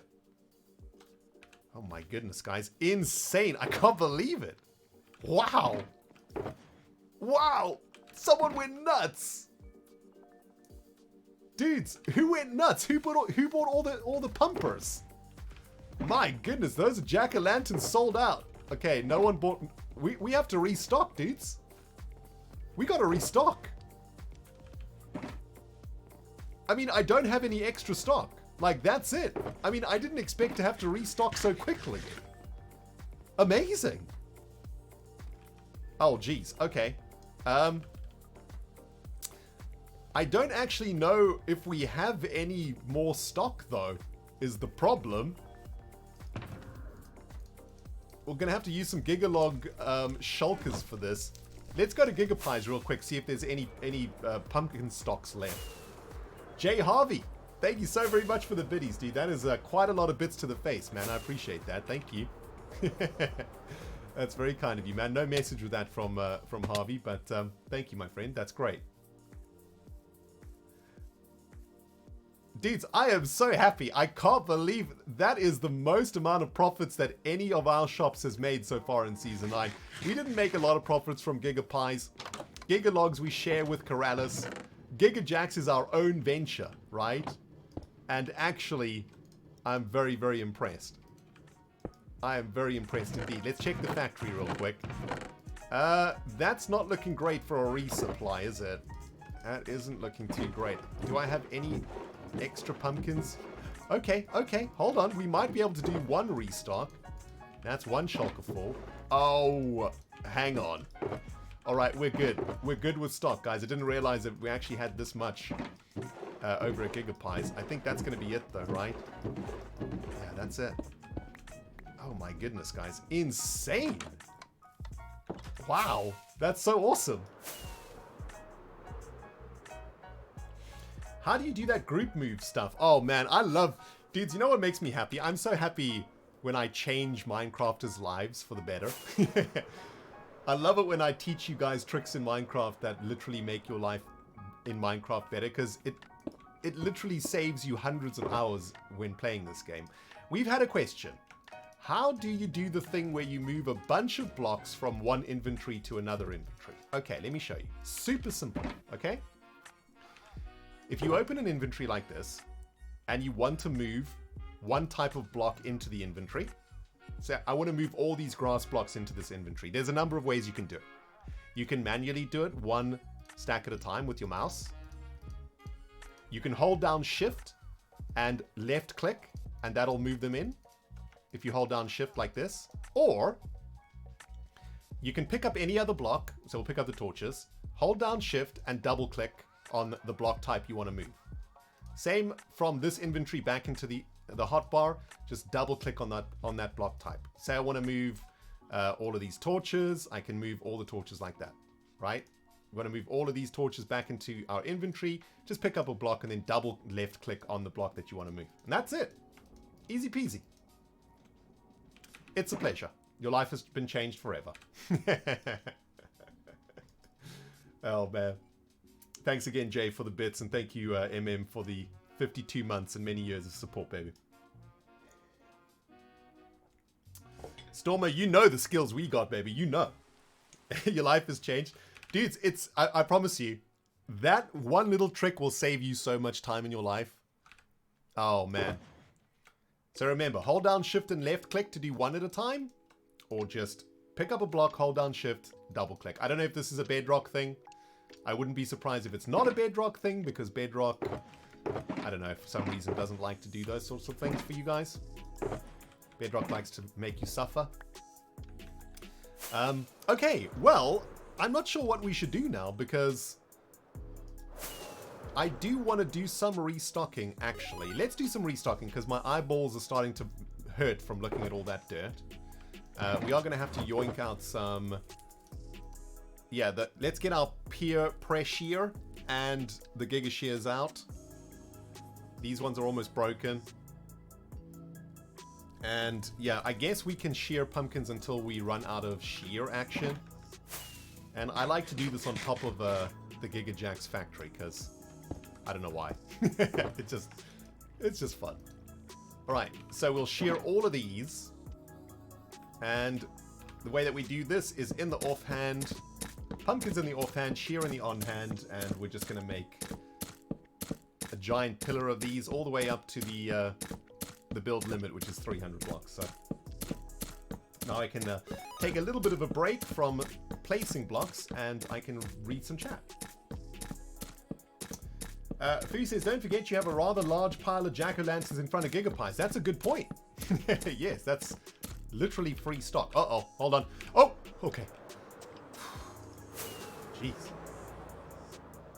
Hold on. Can we do something fancy with the Gigabug here, guys? 1 second. Let's go Gigabug, right? Oh, wait, but I can't actually... No, I can't use my character when in Gigabug mode. It's fine. We'll just do it like this, right? Hold on. I think I've messed up a couple times here. Oh, jeez. I'm trying to be fancy. I'm trying to do fancy camera work, and it's failing.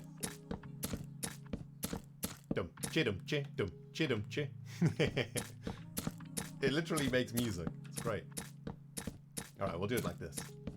STB10, 12 months in a row, 1 year of subscriptions. Thank you so much, my friend. And we got a brand new subscriber in the house here, guys. Oh, hey, it's Ray. Brand new sub using the Prime. Thank you so much, Ray. I appreciate you, my friend. Pearl shop must be booming since you opened your shop. Yeah, I guess so. Oh, man. Why does the stem change direction when you shear it, says Titan. I actually thought about that too when I was shearing the first lot of pumpkins. I think it's more for a visual to show you what type of pumpkin it is, right? So when the stem is showing this direction, it's a sheared pumpkin. And when it's showing that direction, it's an unsheared pumpkin. I think it's, yeah, just a visual thing for that purpose. Good question, though. You even look like you're dancing to the music. Yeah, exactly. Oh, chidum, chidum, chidum, chidum. And yeah, it's more than likely just an accident. The image was probably rotated or something when they made it all the way back in the day. Saturn says you recently gotten into a band. Nice. That's awesome. This is very troublesome indeed. This is a very troublesome stream. Oh, you know what though? This is actually a really inefficient way for us to make Gigajacks, guys, because without a beacon, it takes a really long time to chop down the pillar. So what I did last time is I set up a beacon right next to this pillar, and then it takes quite a long time to shear all the pumpkins on the way up, but on the way down with the beacon, you insta-mine the pumpkins, so it goes really, really fast on the way down. So maybe we shouldn't do this now, because like this is just a very inefficient way to do this. We'll just chop down this pillar and get back to some terraforming, I think.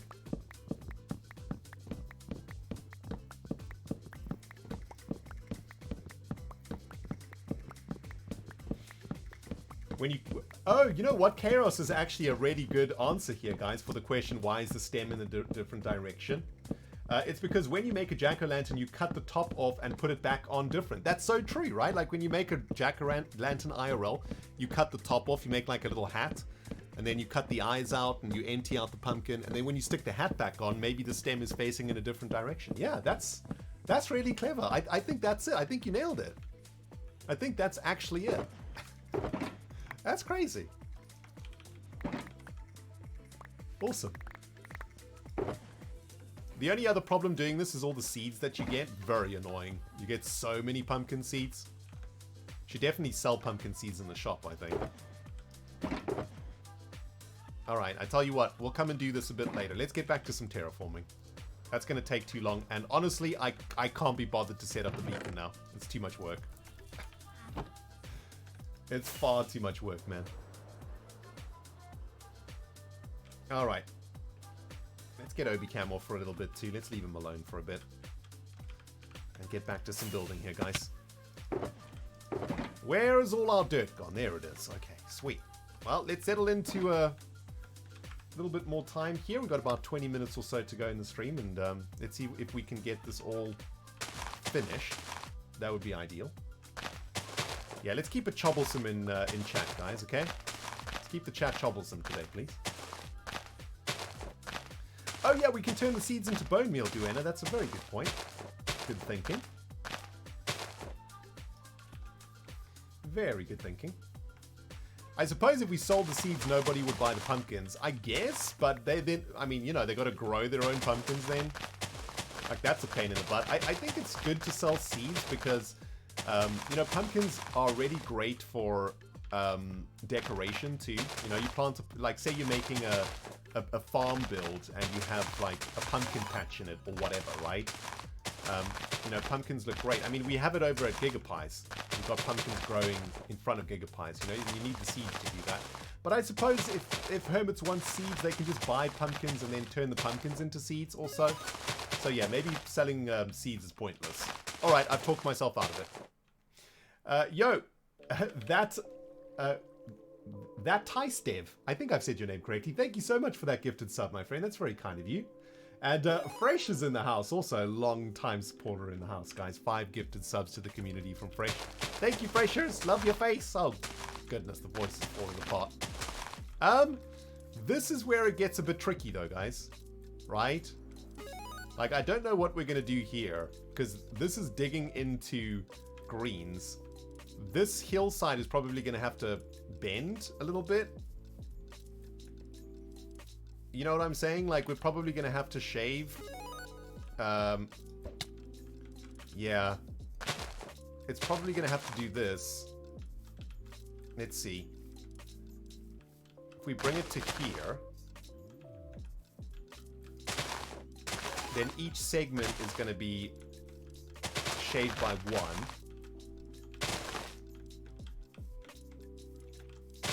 Like this.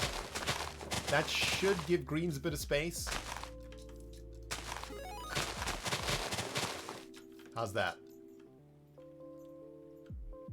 Maybe a bit more? Honestly? Shave a few more layers off here. Alright, so we'll start at the bottom. We shave here, here, here. This one 2. No, that one's 1. Oh, this is where I messed up here, didn't I? I shave 2 off of here. And 3 off of here. Oh, geez. How did I mess this up so badly? 1 off of here.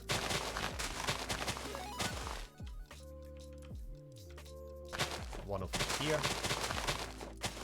And this should get us quite nicely all the way to the top. theoretically. Like a so, right? Wait, what's happened? What's happened here? This is too much, isn't it? Okay. We placed way too... Or did we place too many blocks? Hold on. No, I guess we didn't, because we're following this contour of this striation here. So... yeah, that was actually correct. Alright, let's fix this. Man, terraforming actually gets quite complicated when you get into, like, large-scale mountainside building. Yo, Dark Pharaohs, thank you so much for the biddies, my friend. That is very, very kind of you. Very generous. Thank you so much. Hey, King Rain, says Dark Pharaoh. Mr. Miner's back at it with the 7 months in a row, too. 7 great months of watching Rain. Thank you so much, my friend. That's kind of you to say. And actually, that gives enough space for greens, I think. We can rebuild these striations a bit here. I don't even know if striation is the correct word. I'm just using it, though. Is it going to be a tunnel road? No. I mean, we're just building up the mountain here, right? Is essentially what we're doing. So that the road is, like... yeah, we're building up this section of Earth, right? We're making it into an artificial mountain, essentially. Where's the bed? Hold on, dudes. It's getting dangerous around here now. There's the bed. Yo, Health Pack Bex, thank you so much for saying thank you for the gifted sub. I love seeing that in my chat when you guys say thanks to the peeps that gift you subs. Appreciate that, man.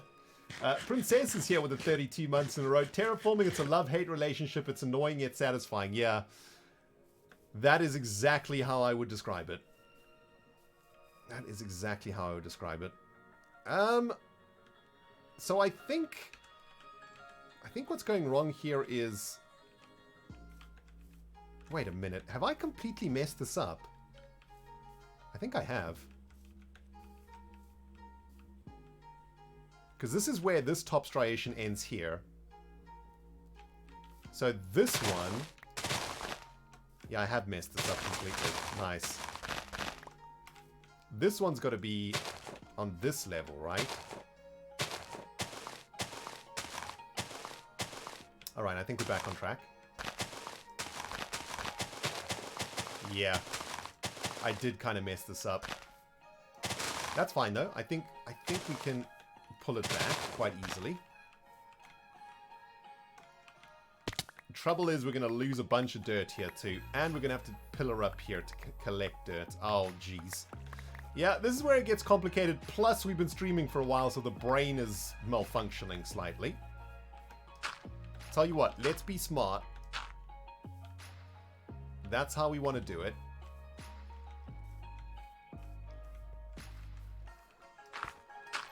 And I think we're going to have to do the same here.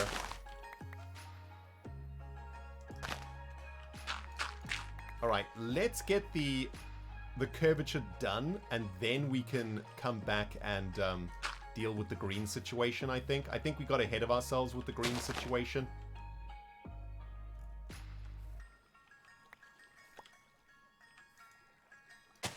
I mean, not necessarily, actually, because we could probably work it out from here.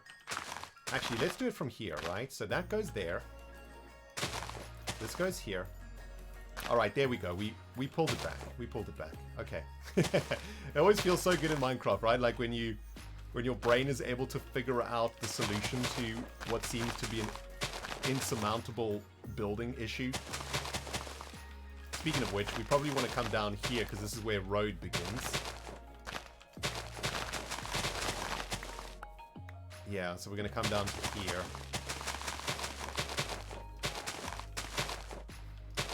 There we go. Perfect. Now this will go here. This will go here.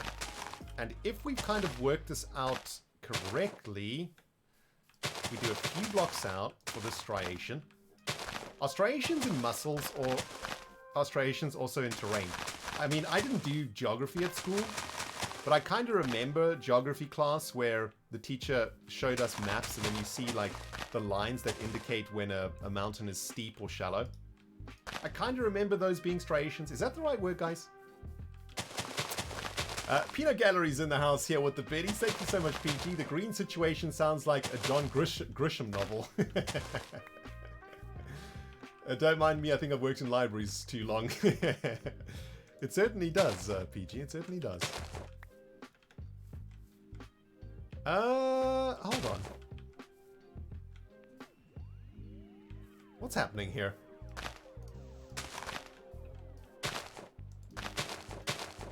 What's happening here? Wait a minute. Okay, you know when I said, like, I thought I had it? I think I've lost it again.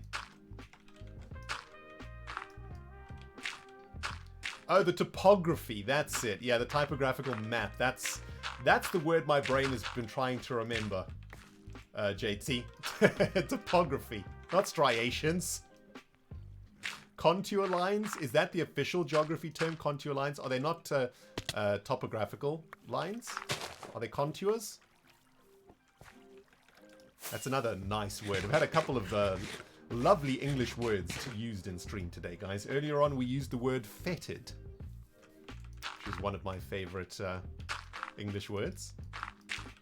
Jubilant Poet hit us up with fetid. The fetid bog. I think there's a song by one of a metal band that I really like called Sluggage. I haven't listened to them in a while. I think the band's called Sluggage. And in one of their songs they sing about a fetid heath, I think, or a fetid bog of some kind, and there's like a slimy alien in it or something. It's British progressive fantasy metal, guys. Don't ask too many questions, okay? They are cool though. Terraces? Are they called terraces? Are you sure? Contour lines show elevations on topographics maps. Okay, all right. So they are contour lines, I believe.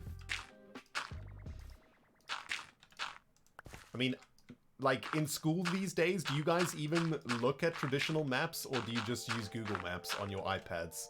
I'm assuming like the subject of geography has changed the way that it teaches geography, or is it still like a more traditional way of teaching geography? I'm quite curious about that, actually. Obviously, it's been a while since I've been in school, so no idea what the curriculum looks like these days.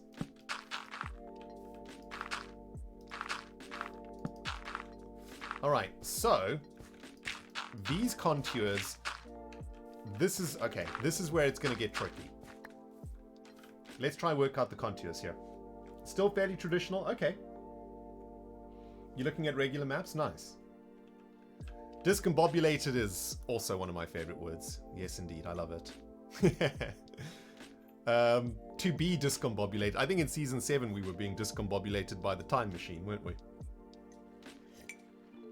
Shenanigans is another wonderful word. Indeed. And troublesome is probably the best word. Okay, so I was trying to contour the landscape here away from greens, and I did the contours for the top level, right? So for the top layer here. So I guess we got to do the underlayer too. Hey Impulse, what's up, my dude? Yeah, we got to do each of these layers. I kind of want the contouring to start here, I think. So let's start on the top layer. We'll shave another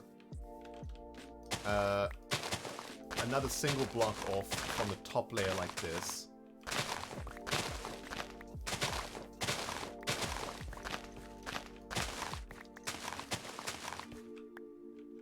All the way to probably more. Where do we want the curve to start? I probably want the curve to start. If we follow the contour of the river, we probably want the curve to go like this, right? So it curves around and then sort of bends. So I would say maybe the curve starts up here then, which means we'll shave this one, and then we got to shave 2 of each of the other segments here, right? To push the curve back by 1.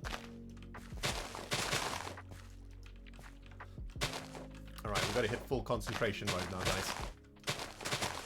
High school geography coming back into play in today's stream, talking about topographical contours and whatnot. I actually really like geography, though. It's one of my favorite subjects. I really like biology, too. I think biology was my favorite subject, mostly because we got to, like, dissect frogs and do cool stuff like that. Do you guys still do that stuff in biology? I would think that maybe dissections and stuff are probably not in school anymore. Are they still in school? Like every week, our biology teacher would bring in something really gross. You really enjoyed like freaking the students out. Rendog, please explain to the class what a stomata is. That's on a flower, right? Is that the male organ? Dissected a heart, nice, and an eye. Yo, I dissected a heart and an eye also. Yeah, awesome. Okay, you guys still do that? I mean, it's really important, I think, to do because, you know, you need to learn how bodies work and so on. So that's great. Oh, geez, I've distracted myself here, guys. What have I done? Where are we? Oh, no, it's just a giant mess. Okay, we got to rebuild. Yeah, we got to rebuild the bottom ones now.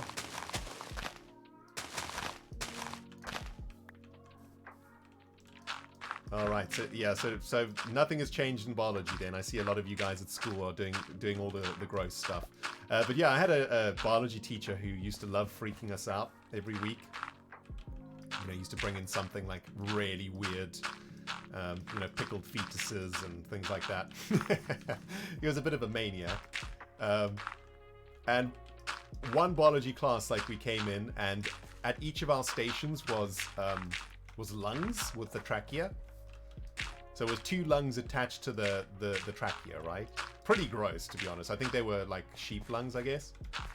And maybe some of you guys have had to do this in biology class too. It's amazing how like biology is the same pretty much all over the world. Isn't that amazing? Dudes, I mean, we're all sitting here together on Twitch from all over the world, you know? And you guys went to school in different countries and stuff. Like, it's crazy that our classes were quite similar. Anyhoozle, we each had this set of lungs in front of us, right? And the goal for, or I guess the plan for the biology teacher's lesson was that we would blow the lungs up ourselves to see how elastic lungs are. That was the lesson, right? Because lungs are actually super elastic and very expandable. And so he made us all stand there and you know, for 20 minutes he was explaining the lungs and the expandability of the lungs and so on. And then it came time for the practical, and the practical, of course, meant that we would have to blow into the trachea, and that would expand the lungs. And of course, we were all super grossed out, you know, because we were like putting our lips on this trachea, and it was like really gross and so on. He was just loving it, man. He was just laughing his butt off the whole time. But I had a friend, one of my very good friends at school, who, oh man, bless him. He wasn't the sharpest tool in the shed, so shall we say. And it was we each had to blow on our lung individually, right? There were about 12 guys in my class, I suppose, and we each had to blow up our lung and see how big it would go, and then the next kid would have to blow it up. And what was his name? I can't remember. I think it was Daniel. It came to Daniel's turn to blow up the lungs, and he took like a massive. They were sheep lungs, I believe, if I remember correctly. And he took like a massive gulp of air. He was like, and he blew super hard into the lungs. I think he was a bit of a class clown, you know. I think he was trying to make the lungs explode, you know. So he went like, and blew really, really, really, really hard into the lungs. But then, instead of pulling away from the lungs afterwards, he kept his mouth on the trachea hole and just took another huge deep breath in. He just went and sucked all the air back into his lungs from the lungs of the poor sheep. And there was just this horror look on the face of the biology teacher. He was just like, uh-oh, this hasn't gone to plan. One of my students isn't the brightest tool in the shed, and he may have just, you know, you know, infected himself or something. This maybe wasn't the greatest idea for a biology lesson. I'll never forget that, man. That was hilarious. He was fine, by the way. Obviously, the lungs were disinfected and, you know, I mean, it was definitely gross, but Daniel was fine at the end of it all. Oh, man. Yeah, the student, he was fine. I mean, guys, you eat sheep, you know? Just because it's raw doesn't make it toxic. Definitely not the most troublesome moment of his young life, that's for sure. Not very troublesome indeed. Yo, Dante DI, thank you for the half a year resub, my friend. I appreciate that. Welcome back to 6 months. PG here with the biddies. My dad was a 7th and 8th grade science teacher. It was not uncommon to have preserved animals delivered to our home, and when he was preparing for class. Nice. Oh man, my friend Daniel, yeah, he was a special one, dudes. He used to get into so much trouble at school. Speaking of science, yeah, I remember science class too. This was in my first year of high school, right? So I was like 13, I guess, 12 or 13. And that's looking good, right? That contour, look at that. That's nice and natural looking. I like that. I mean, it's not natural, but it kind of looks like whoever built the roads prepped the earth also to make it look a bit better. So that's cool. Anyway, this was like first science lesson back from holiday. And the science teacher, he was like a really good science teacher, and he knew that if he wanted to get kids interested in science, he would have to do something like super interesting on the first lesson, you know, like something super sciencey, so that we would all be like, oh my god, science is so awesome. And it usually involved flames, you know, and like explosions, because nothing excites a 13-year-old boy more than like an explosion, like, let's be honest. It's just true, dudes. I don't know what to tell you, okay? It's just straight up truth. How are we gonna do this now? Jeez. I need Scar to help me with this, man. I don't know how to do this. Like, how do we build up this cliff so that it doesn't look so janky, man? Jeez, this is gonna be really difficult. Alright, I suppose we'll just get some blocks down and see what it looks like. Anyway, it was first lesson of science, and the science teacher wanted to blow our minds, so out came the Bunsen burners, right? And it could just be a cliff face. True, we could just make it a cliff face. It doesn't have to be like a slope, I suppose. Huh, interesting. Anyway, what was I saying? Oh yeah, first science lesson, right? So out comes the Bunsen burner, and now it's time for explosions, you know? Got to capture that 13-year-old boy's imagination. Nothing does it quite like an explosion. And the lesson for this particular science lesson was reactions, right? Chemical reactions with flame, or with open flames. So he had a whole bunch of different like chemicals that were in dust form, and the idea was that he would throw the chemicals into the flame and it would be different colors, right? So I don't know, like phosphorus, I can't remember the colors, you know, phosphorus was blue, and I don't know, whatever. Like iron was red. I don't know, I can't remember the colors. I failed science. I was terrible at science. Anyway, we all had like our, you know, like our protective masks on, or like the air filters or whatever, you know, the science air filters, you know, the Breaking Bad, like, what are those things called? I don't even know what they're called. Gas masks, I suppose. And our goggles on, right? To like, to protect our eyes. And it was a super awesome science class, because we were literally throwing, we were causing massive flames. You'd like chuck the powder into the Bunsen burner and it would just go whoop, like go up in flames, you know?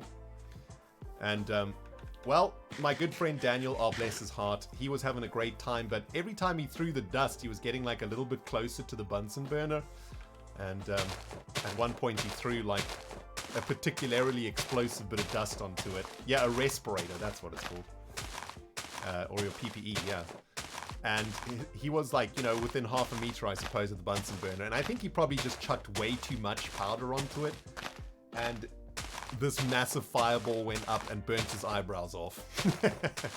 And they took like half a year to grow back because I guess being burnt, as the eyebrows were burnt, you know, they probably they took forever to grow back. So, you know, for the first half a year of school, this kid just didn't have any eyebrows. Poor fella. Idiot though, right? But yeah, he was always getting into trouble like that. He was always burning off eyebrows or breaking legs, or, you know, he was that kid. Man, this is so hard, dudes. For some reason, I'm like really struggling with this. This is real tough. I don't know why, but we've got to the point where the contourification is like melting my brain a bit. I think it's because we're contouring both vertically and horizontally at the same time. And my Friday brain is struggling to compute here. I guess this is how we do. I mean, you know, I might have to ask Scar to like come and help out in a live stream. Like maybe I'll ask Scar if in his next live stream he wants to come and fix this. I know he's busy. He's a busy man. He's got many things on his plate right now, but it would be super helpful to get some help fixing this janky ass road here.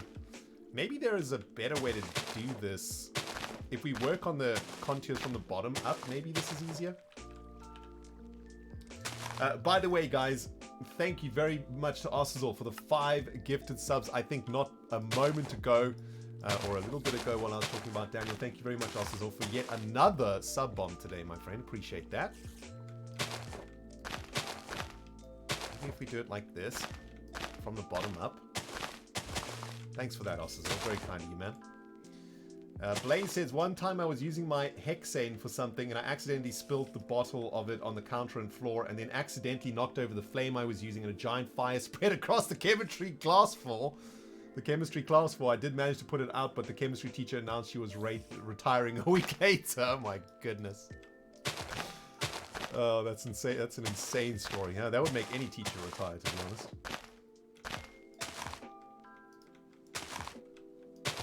That's enough to put anybody into early retirement.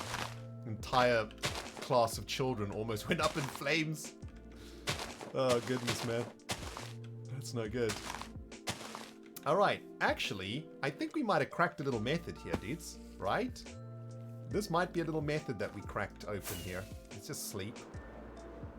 Yep. Fram says, wait, I'm a chemistry student. Who is so crazy to let a student use hexane and a live flame? Listen, some science teachers really want to impress, okay? I guess some science teachers are pyromaniacs too. Maybe they take a bit of joy in watching kids making giant fires. Who knows, man? Science teachers are a bit weird, right? No offense if you're a science teacher, but I remember all of my science teachers being a little bit kooky off their rockers. I suppose that's many years of messing around with chemicals and whatnot will do that to you.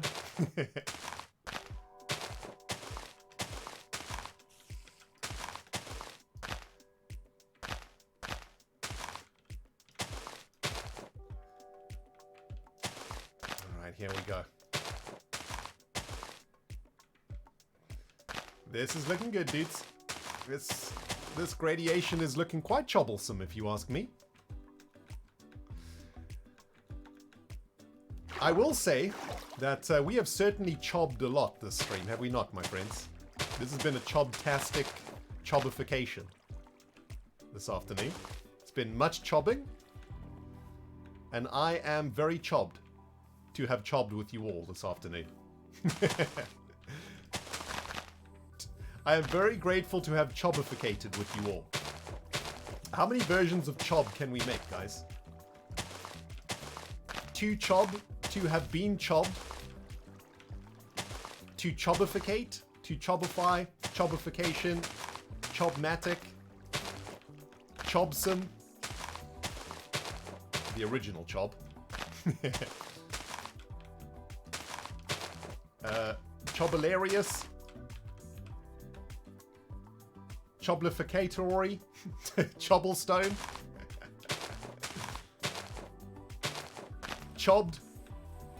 Chobzing. Chobby. English is weird, isn't it? It's such a weird language. How can, like, you add so many things to a single word in a language? It's ridiculous.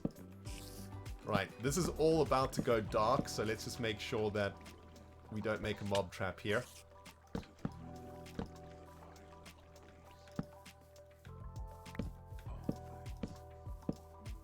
Yeah, this all needs to get torched up here. Chobism. Chobalicious, Chobtastic, Chobalize, Chobstress. Oh my goodness, guys. Insane. Chobaturian. Oh man. Awesome. So much chobbery going on this afternoon, guys. An immense amount of chobbery. Hey, this cliff is actually looking quite natural, which is great.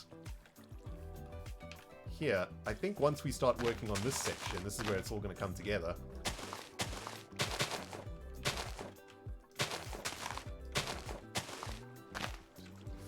Let's quickly check in with the Chihuahua, my dudes. Oh, that is a vast amounts of face smushage going on over there, my dudes. Look at that.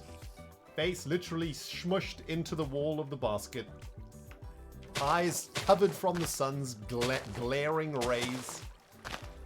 And, mega snooze currently underway. That is what we call a mega snooze in the Chihuahua business. Chubble-wawa? Yes. Obi is a chubble-wawa. Indeed. I like that. That's chobism. Let's have a look at the cliff, guys. Actually, you know what? I'm quite happy with that.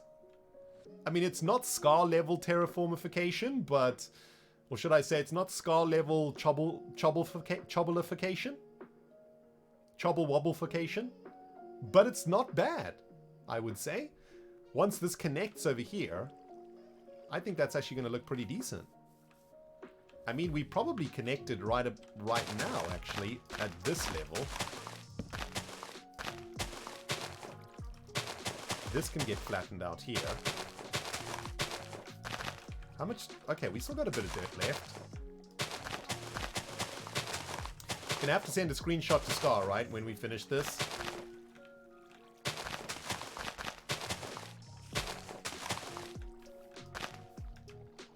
Whoopsie. Hold on. Alright. I think the striations will... Oh, I keep calling them striations now. The contouring will have to continue here now, I think. And, well, we might have to have a bit of a straight cliff face on this side. Yeah. This will probably have to... Yeah, this goes straight cliff, and actually we can come down here, which is fine. Let's just get rid of the spider face. We've got an unknown bits coming in here. You should make a few holes and fill them with powdered snow. Oh yeah, man. I like the way you're thinking, my friend. Okay, that's looking pretty good. Let's have a look. Ooh, hold on. We can get rid of this chobs.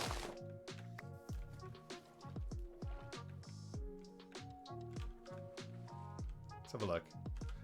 This is a bit weird over here, isn't it? This thing that's sticking out here? What is this? Why you stick out like that? Do we just do this? Yeah, that's fine. Maybe we can shave that one off and connect here.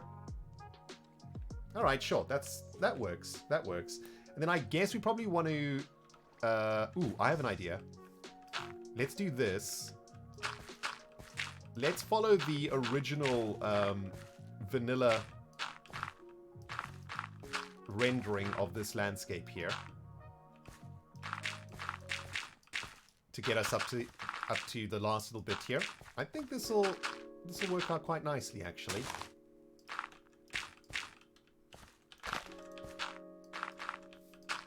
follow around like this.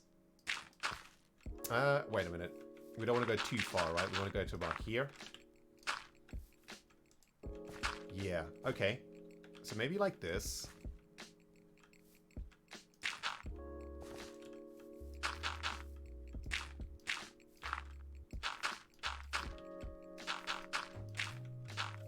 And I don't know if this is gonna work, but sometimes in Minecraft you just have to let your brain do something, you know? You gotta trust your brain, especially if you've been playing this game for a long time. Like, sometimes I think that, yeah, a Minecrafter's brain, the Minecrafter themselves doesn't really know what to do to make something look good, but I think your brain does sometimes, and you should just let the brain brain. And sometimes it works out, sometimes it doesn't.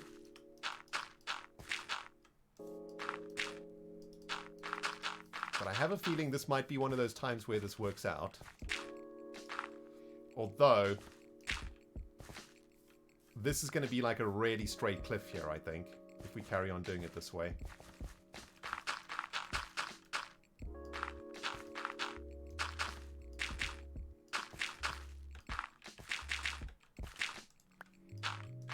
Yeah, the problem is now...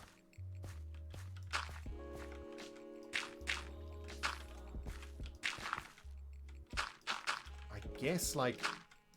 Yeah, the contours get a little bit complicated here now, especially this is such a long straight line at the top here. Don't know if this is going to work out, guys. I'm trying to add like a little bit more natural curvature into the cliffside, but this is where the solid wall begins. I don't know if this is going to work out the way that I planned, but let me just get the blocks down. Let's see. Let's see. Yeah, this is going to be the solid cliff face here. And I guess it comes down... Yeah. This is going to be a super solid cliff face. But I guess there are cliff faces in Minecraft, right? But like a solid brick of wall of dirt like this always looks terrible. So I think we're going to have to... Maybe not. Maybe it won't look terrible. I think the goal is for it to not look terrible. I think that's the goal. As long as we can say not terrible, we're happy. Yo, Cliff, 2 months in a row. Thank you, my friend. What am I even talking about, guys? I'm just talking absolute nonsense right now, man. Jeez. Biggs, you got to go to dinner. No problem. Thank you so much for hanging out with me today, my friend. Have a great dinner. And we see you next time, man. See you next time. Let's build this wall up. And then we'll see what it looks like at the other end of this. No carrier pigeons, outrageous! Tell me about it, man. Jeez. Yeah, it's a retaining wall. That's true. We could make it a retaining wall, right? We could make it look like we're holding the dirt up at some point. Yo, Brongu, what's up, man? I hope you're having a great day too. Thank you for the kind message. Yeah, it's not the greatest. It's not the greatest, not the worst, right? Let's put it that way. Because we can build it up a little bit over here.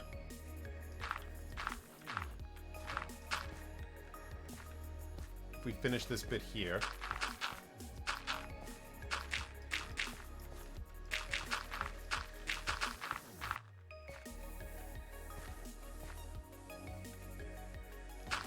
Like a so. And maybe... Man, we're almost out of dirt, guys. Insane. I mean, we've pumped like, what? 3 shulker boxes? No, 4 shulker boxes worth of dirt into this little bit of terraforming. Okay. Look, it's not the most natural looking. But it's 100% better than it was before, right?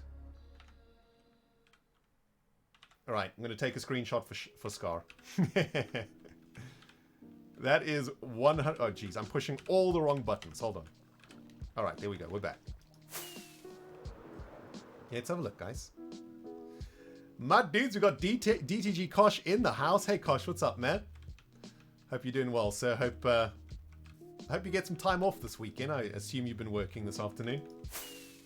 Looks very troublesome. I know, man. I know. My Double Life episode coming tomorrow, guys. I uploaded a Homocraft yesterday, so my Double Life will come tomorrow. Lots of awesomeness happened in Double Life this week, so looking forward to you guys seeing it. But look at that, man. That's looking good. This side is definitely more troublesome than this side. This side needs some troublification for sure. We need to like chobble away at these square bits. This side's got a lot more like natural looking gradient, which is awesome. Kosh, what you doing, man? We're about to say goodbye today and you're coming in hot with the 20 gifted subs right at the freaking end? Oh my goodness. Look at this. Look at the Chihuahua. Get serotonin. Oh man, you made me take a sip of my beverage, Kosh. Thank you so very much, my friend. 25 gifted subs, guys. Kosh laying it thick and hard here on the community. Very much appreciate that, Kosh. Thank you. Insane. You got a gifted sub here from Kosh, guys. Please, a big thank you, man. Not only is Kosh a member of the Mod I Night team here on Twitch, but huge member of my Patreon community and a supporter of this channel for many years now. And Kosh has helped keep the lights on and up in here for many, many years, contributing to enabling us to basically bring our visions to life on YouTube and on Twitch. Thank you so much for your amazing generosity as always, Kosh. I appreciate you very much, my friend. And I hope you have a great weekend. Get some time off this weekend, I hope. What do we think, guys? Not bad, I'd say. I'm quite pleased with that, I must say. Let's go have a close look at greens here. Like, one of the problems was greens getting disrupted by this hill. But that's actually looking pretty good. I guess what I haven't taken into account is a road that I wanted to run here, right? Yeah. Somebody earlier said we should have a tunnel road. Yeah, that's not a bad shout. This complicates it here, right? Actually, I didn't think about this when we did this. Let's get some height so that we can look down at this. We'll go up here with the Gigabug. Yeah, JT suggests the road might be unnecessary. Probably.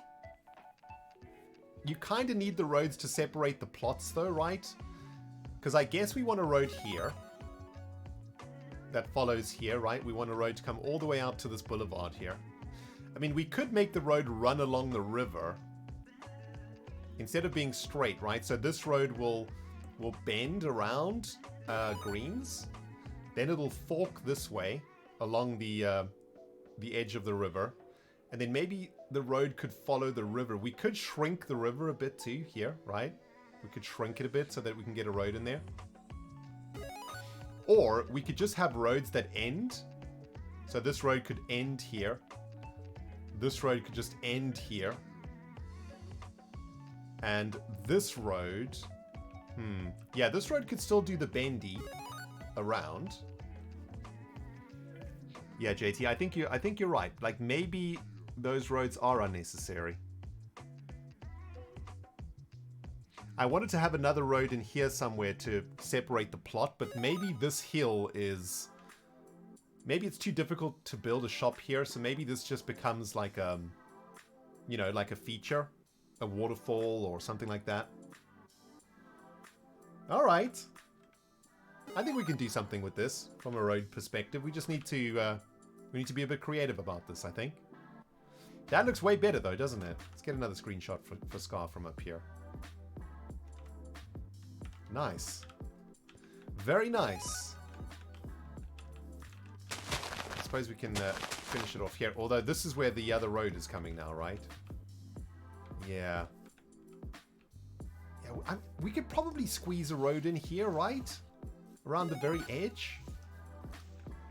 This way we don't have like super straight modular roads. Also, like some of the roads are actually a little bit bendy and stuff. I think that'd be cool. let's get rid of our last few grass blocks here, guys. Scar's been complaining that the roads aren't connected to the terrain, so let's connect them to the terrain for Scar, okay? Let's make him happy, man. Thanks again, Kosh, for the 25 gifted subs. And guys, a big shout out to all the gifted sub bombers today. Arsazor, Dev, thank you. Fresh, thank you very much. Kiwi also. MC Leslie came in. Shadow Panther today also with the gifted subs. Arsazor with the gifted subs. Brandy also. Oh my goodness, guys. You guys are so generous, man. Thank you, everybody. Appreciate it, man. And, yeah. Amazing. Amazing. Thank you, guys.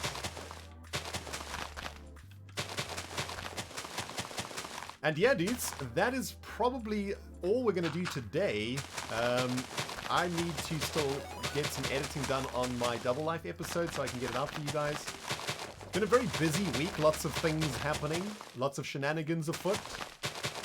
And let's just say that next week on the Hermitcraft server, things gonna get a bit spicy around here, guys. Next week's gonna be a very interesting week on the server indeed. And cannot wait for you guys to see what us hermits have been cooking up. The diamond age of Hermitcraft is here, guys.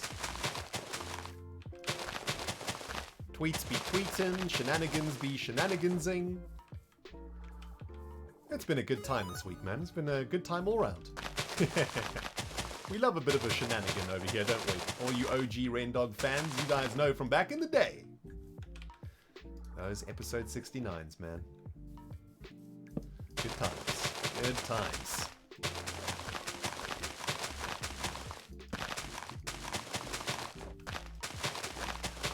We don't mind ruffling a few feathers here and there, don't we, guys? That's how we like to roll.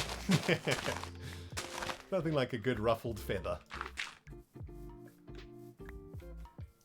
You know, gotta check if you guys still have a pulse out there sometimes, you know? Make sure everybody's still awake.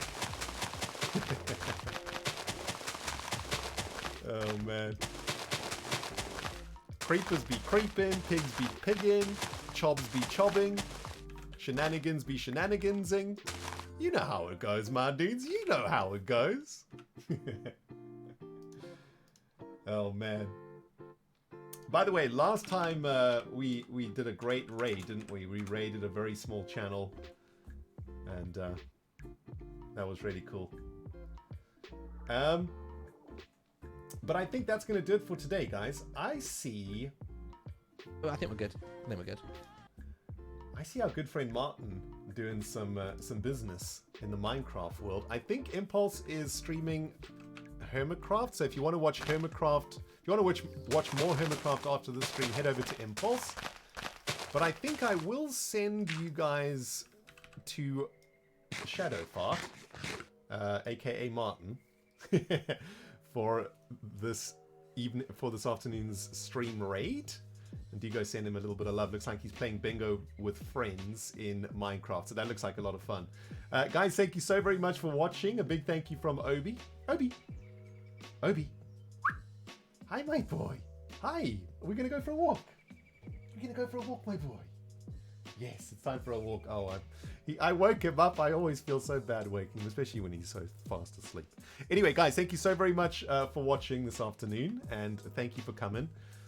A big shout out to the moderators, of course, for coming to help me look after the place today. And yeah, of course, a huge thank you for all the support, guys. Thank you very much for all of these sub bombs and bits and resubs and all sorts of things going on in today's stream. I do appreciate you guys greatly. You're very generous and very good to me. Thank you guys so much. And we'll see you again in a couple of days here on the Hermitcraft server, my friends. Until next time, rendog signing out. And we'll catch you all on the flippity flop, if you know what I'm saying. From me and Obi-Wan Kenobi, we're off for a walk, and we see you all again real soon, my dudes. Smell you later. Bye.